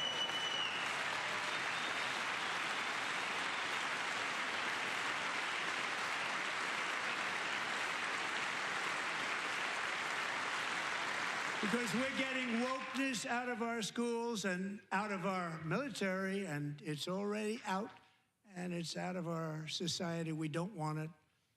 Wokeness is trouble. Wokeness is bad. It's gone. It's gone. It's cancer. And we feel so much better for it, don't we? Don't we feel better? Our service members won't be activists and ideologues. They will be fighters and warriors. They will fight for our country. And Pete, congratulations. Secretary of Defense, congratulations. Pete Hegseth in the house. He's already doing great things, man. He's doing a fantastic job. And he's not big into the woke movement, I can tell you. I know him well. I am pleased to report that in January, the U.S. Army had its single best recruiting month in 15 years, and that all armed services are having among the best recruiting results ever in the history of our services. What a difference.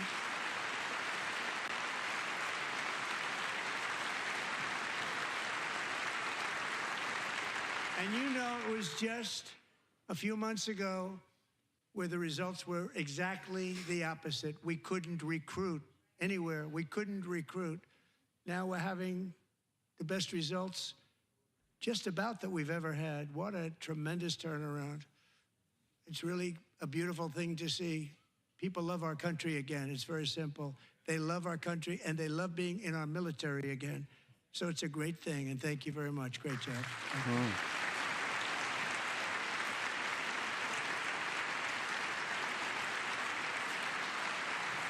Patriotism. We're joined tonight returning by a young man, Jason Hartley, who knows the weight of that call of duty. Jason's father, grandfather, and great-grandfather all wore the uniform. Jason tragically lost his dad, who was also a Los Angeles County Sheriff's deputy when he was just a boy, and now he wants to carry on the family legacy of service. Jason is a senior in high school, a 6-letter varsity athlete, a really good athlete, they say, a brilliant student with a 4.46, that's good, GPA. Goodness. And his greatest dream is to attend the U.S. Military Academy at West Point.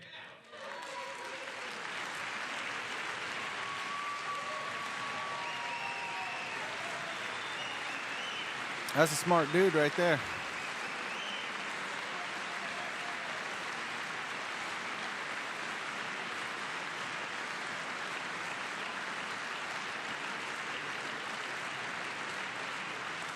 And Jason, that's a very big deal getting in. That's a hard one to get into. But I'm pleased to inform you that your application has been accepted. You will soon be joining the Corps of Cadets. Wow. Wow, that is crazy. What an awesome thing, man. Wow. Huge opportunity.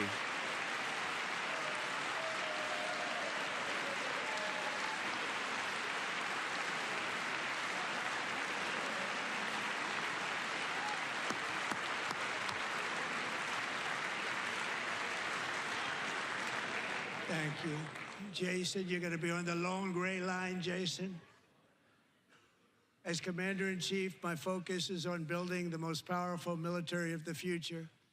As a first step, I'm asking Congress to fund a state-of-the-art Golden Dome missile defense shield to protect our homeland. Oh, yeah. All Wow. made in the USA.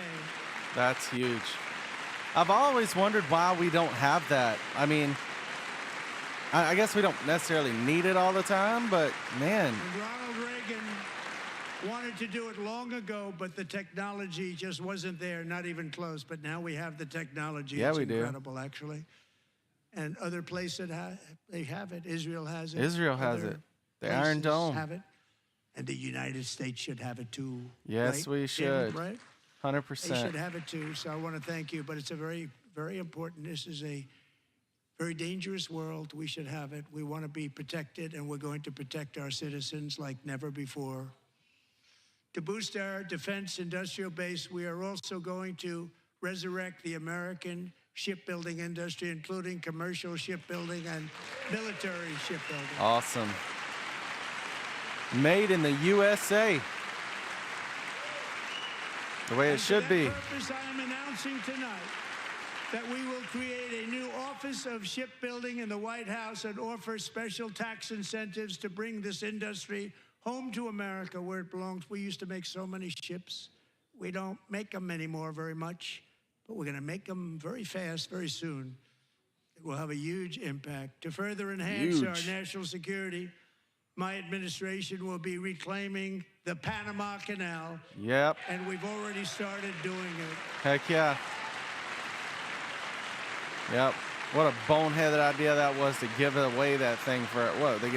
They sold it for a penny? American company announced they are buying both ports around the Panama Canal and lots of other things having to do with the Panama Canal and a couple of other canals. The Panama Canal was built by Americans for Americans, not for others, but others could use it. But it was built at tremendous cost of American blood and treasure. 38,000 workers died building the Panama Canal. They died of malaria. They died of snake bites and mosquitoes. Not a nice place to work. They paid them very highly to go there, knowing there was a 25% chance that they would die. Oh, man. The most expensive project also that was ever built in our country's history, if you bring it up to modern day costs. It was given away by the Carter administration for $1. $1. But that agreement has been violated very severely. We didn't give it to China. We gave it to Panama, and we're taking it back. Mm-hmm.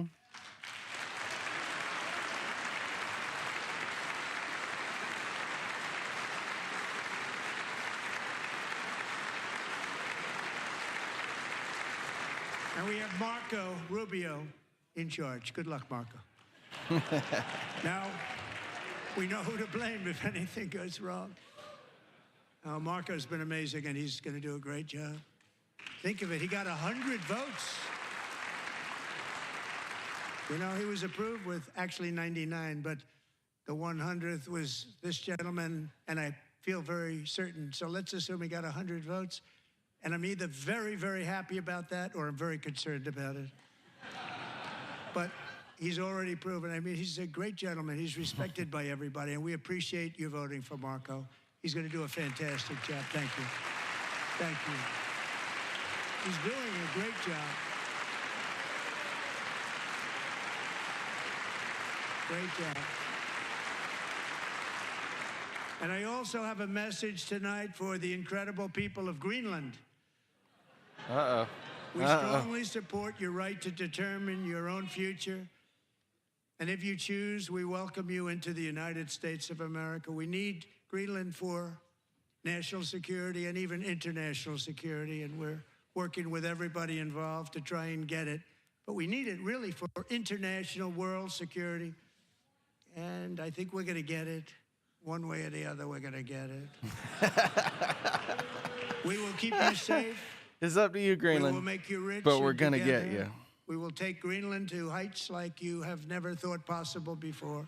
It's a very small population, but very, very large piece of land and very, very important for military security. America is once again standing strong against the forces of radical Islamic terrorism. 3.5 years ago, ISIS terrorists killed 13 American service members and countless others in the Abbey Gate bombing during the disastrous and incompetent withdrawal from Afghanistan. Not that they were withdrawing, it was the way they withdrew. Perhaps the most embarrassing moment in the history of our country. Tonight, I am pleased to announce that we have just apprehended the top terrorist responsible for that atrocity, and he is right now on his way here to face the swift sword of American justice.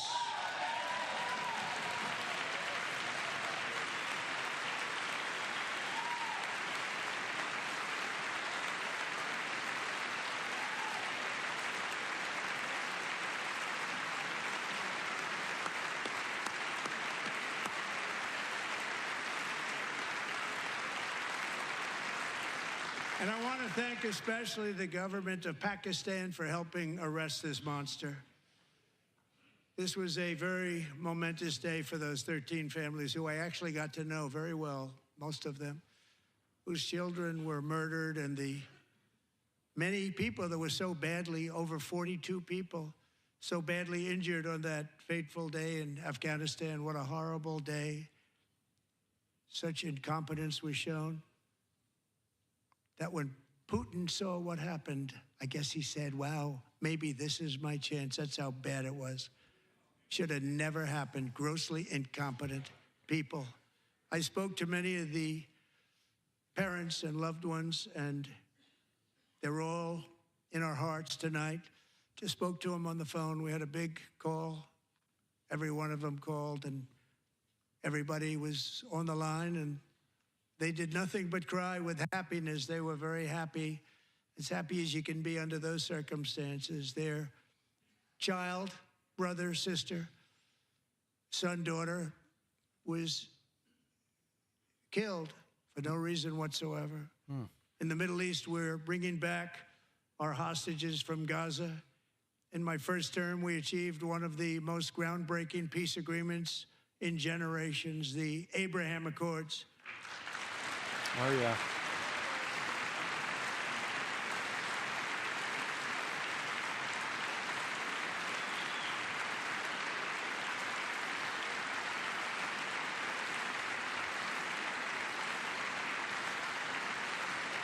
And now we're going to build on that foundation to create a more peaceful and prosperous future for the entire region. A lot of things are happening in the Middle East. People have been talking about that so much lately with everything going on with Ukraine and Russia.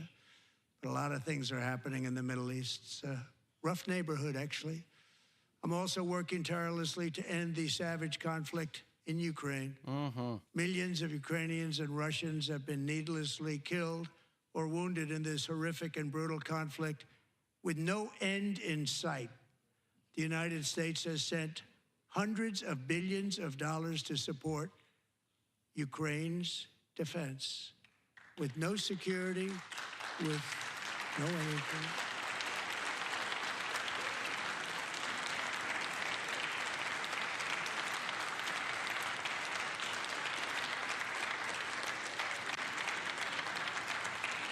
Do you want to keep it going for another 5 years? Yeah, you would say Pocahontas says yes. Pocahontas does.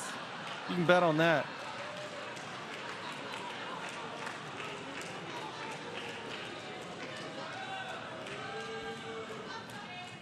Look at her. First time she's clapped all night. Every single week. More than that.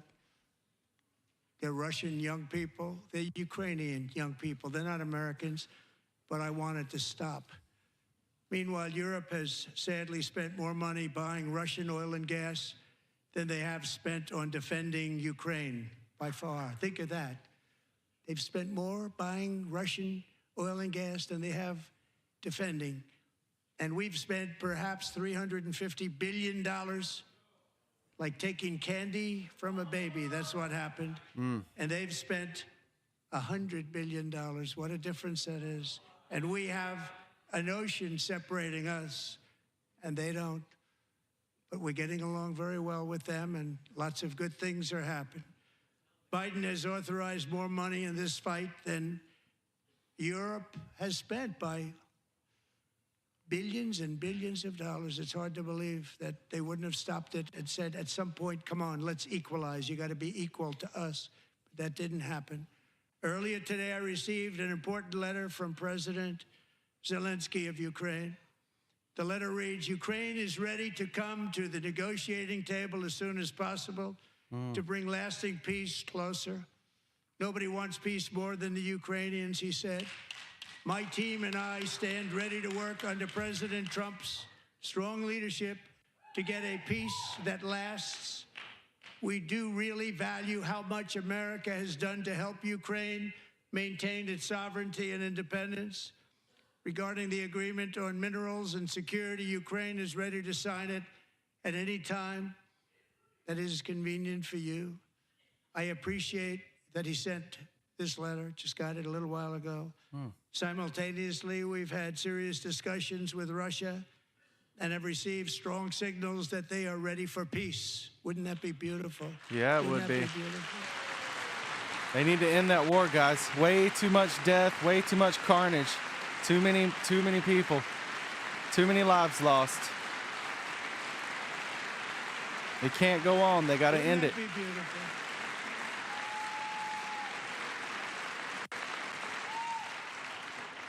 It's time to stop this madness. It's time to halt the killing.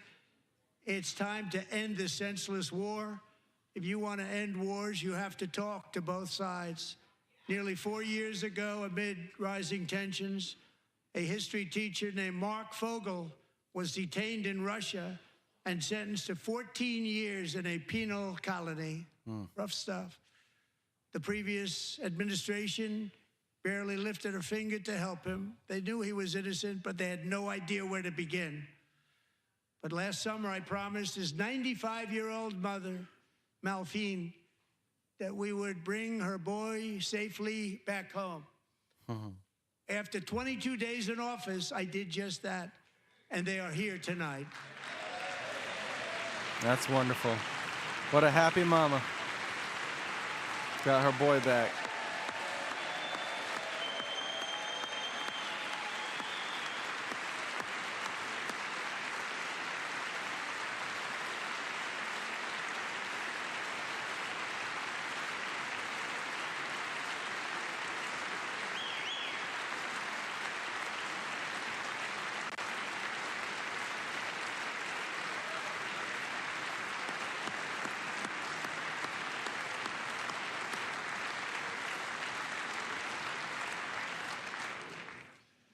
To Mark and his great mom, we are delighted to have you safe and sound and with us. As fate would have it, Mark Fogel was born in a small rural town in Butler, Pennsylvania. Way. Have you heard of it? Where his mother has lived for the past 78 years. I just happened to go there last July 13th for a rally. Yeah, you did. Oh, man. That was not pleasant. And that is where I met his beautiful mom right before I walked onto that stage. And I told her I would not forget what she said about her son. And I never did I? Never forgot. Less than 10 minutes later, at that same rally, gunfire rang out, and a sick and deranged assassin unloaded 8 bullets from his sniper's perch into a crowd of many thousands of people. My life was saved by a fraction of an inch, but some were not so lucky. Corey comparator was a firefighter, a veteran, a Christian, a husband, a devoted father, and above all, a protector. When the sound of gunshots pierced the air, it was a horrible sound. Corey knew instantly what it was and what to do. He threw himself on top of his wife and daughters and shielded them from the bullets with his own body. Corey was hit really hard. You know the story from there. He sacrificed his life to save theirs. Two others, very fine people, were also seriously hit. But thankfully, with the help of two great country doctors, we thought they were gone and they were saved. So those doctors had great talent. We're joined by Corey's wife, Helen, who was his high school sweetheart, and their two beloved daughters, Allison and Kaylee. Thank you. Wow.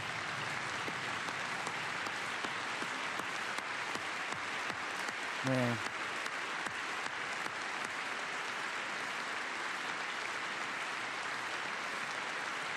So many Americans just negatively affected by the previous administration and just all the stuff that they did and allowed to happen.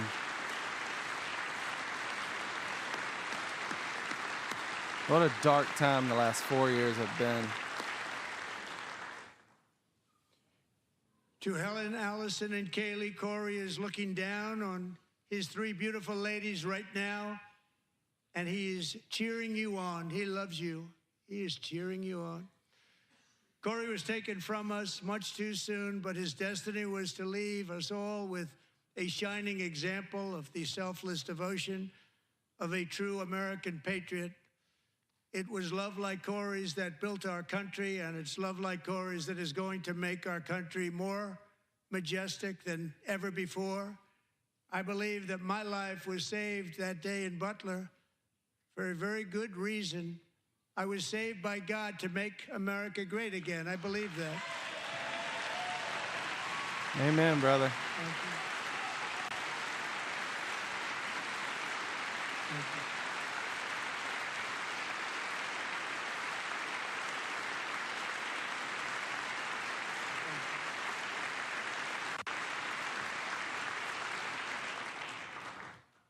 Thank you very much. From the patriots of Lexington and Concord to the heroes of Gettysburg and Normandy, from the warriors who crossed the Delaware to the trailblazers who climbed the Rockies, and from the legends who soared at Kitty Hawk to the astronauts who touched the moon, Americans have always been the people who defied all odds, transcended all dangers, made the most extraordinary sacrifices, and did whatever it took to defend our children, our country, and our freedom.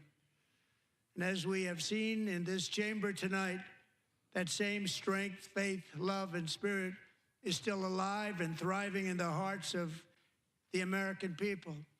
Despite the best efforts of those who would try to censor us, silence us, break us, destroy us, Americans are today a proud, free, sovereign, and independent nation that will always be free, and we will fight for it till death. We will never let anything happen to our beloved country, because we are a country of doers, dreamers, fighters, and survivors.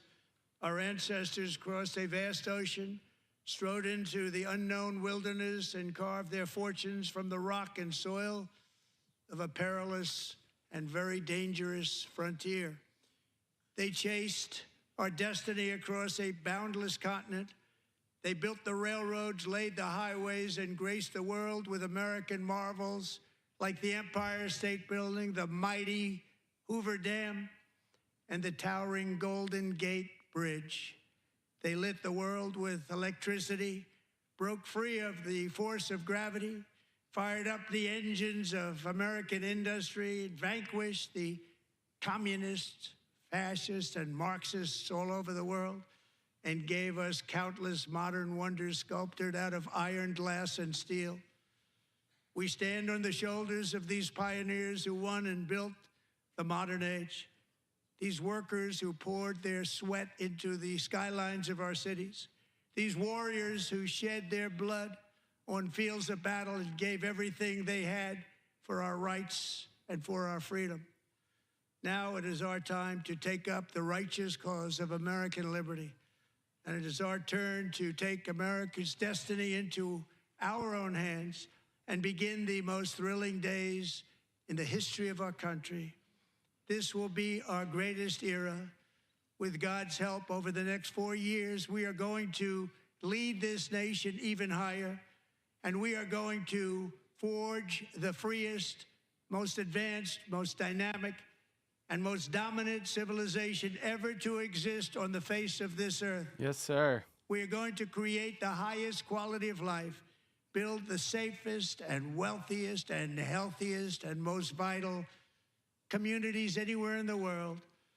We are going to conquer the vast frontiers of science, and we're going to lead humanity into space and plant the American flag on the planet Mars and even far beyond. Yes. Occupy Mars.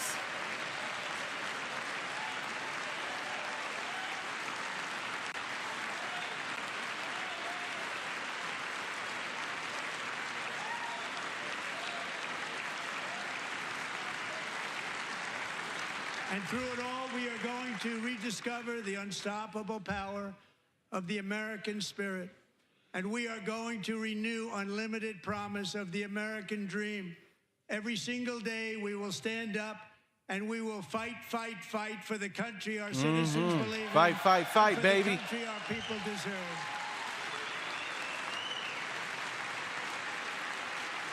Man, I voted for all that, by the way.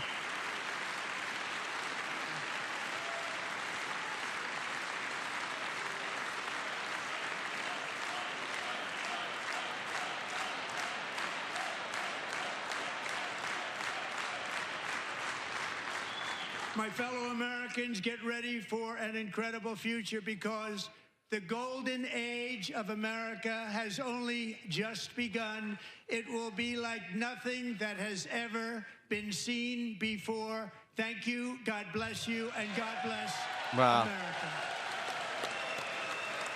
Beautiful speech, beautiful address.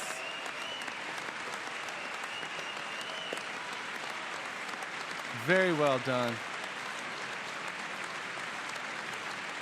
Let the Democrats tuck tail and run, because they didn't even stand up and applaud the most patriotic, most American moments of this entire night.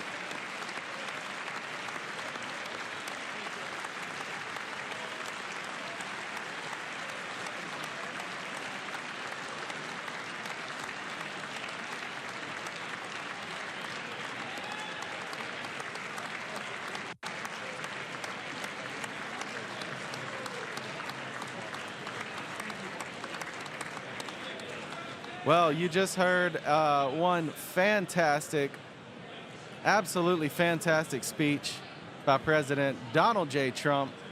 Everybody in the House here tonight representing for America, with the exception of the Democrats who chose not to even stand up and applaud for any of what was going on. That was shameful, shameful, absolutely shameful, but absolutely wonderful speech. Very, very well spoken. Everything that he did, everything that he said. Some really amazing moments there, honoring American families that have suffered and that have been victimized under past policies, and just highlighting the fact that he is undoing all of that and carrying us forward into a better direction, a better tomorrow, a better America. Man, I'm excited, guys. This is a really, really good stuff that's coming out of this Trump administration. 40 days in, and we've seen so much already, so many amazing things, so many amazing moments, just everything pro-America, America first. I mean, this is what we voted for, guys. I'm hoping to see more action out of some of the committee members. Would like to see more action coming out of Pam Bondi specifically, personally. But I'm still holding on to hope that she's doing what she said. She's working on things, and she's going to get that stuff out there very, very soon. Guys, we're so glad you joined us tonight, but it's late, and unfortunately, I have to work tomorrow. So we're going to cut it off here, guys. But until we see you again, be free, be blessed, and we will see you guys soon. Peace.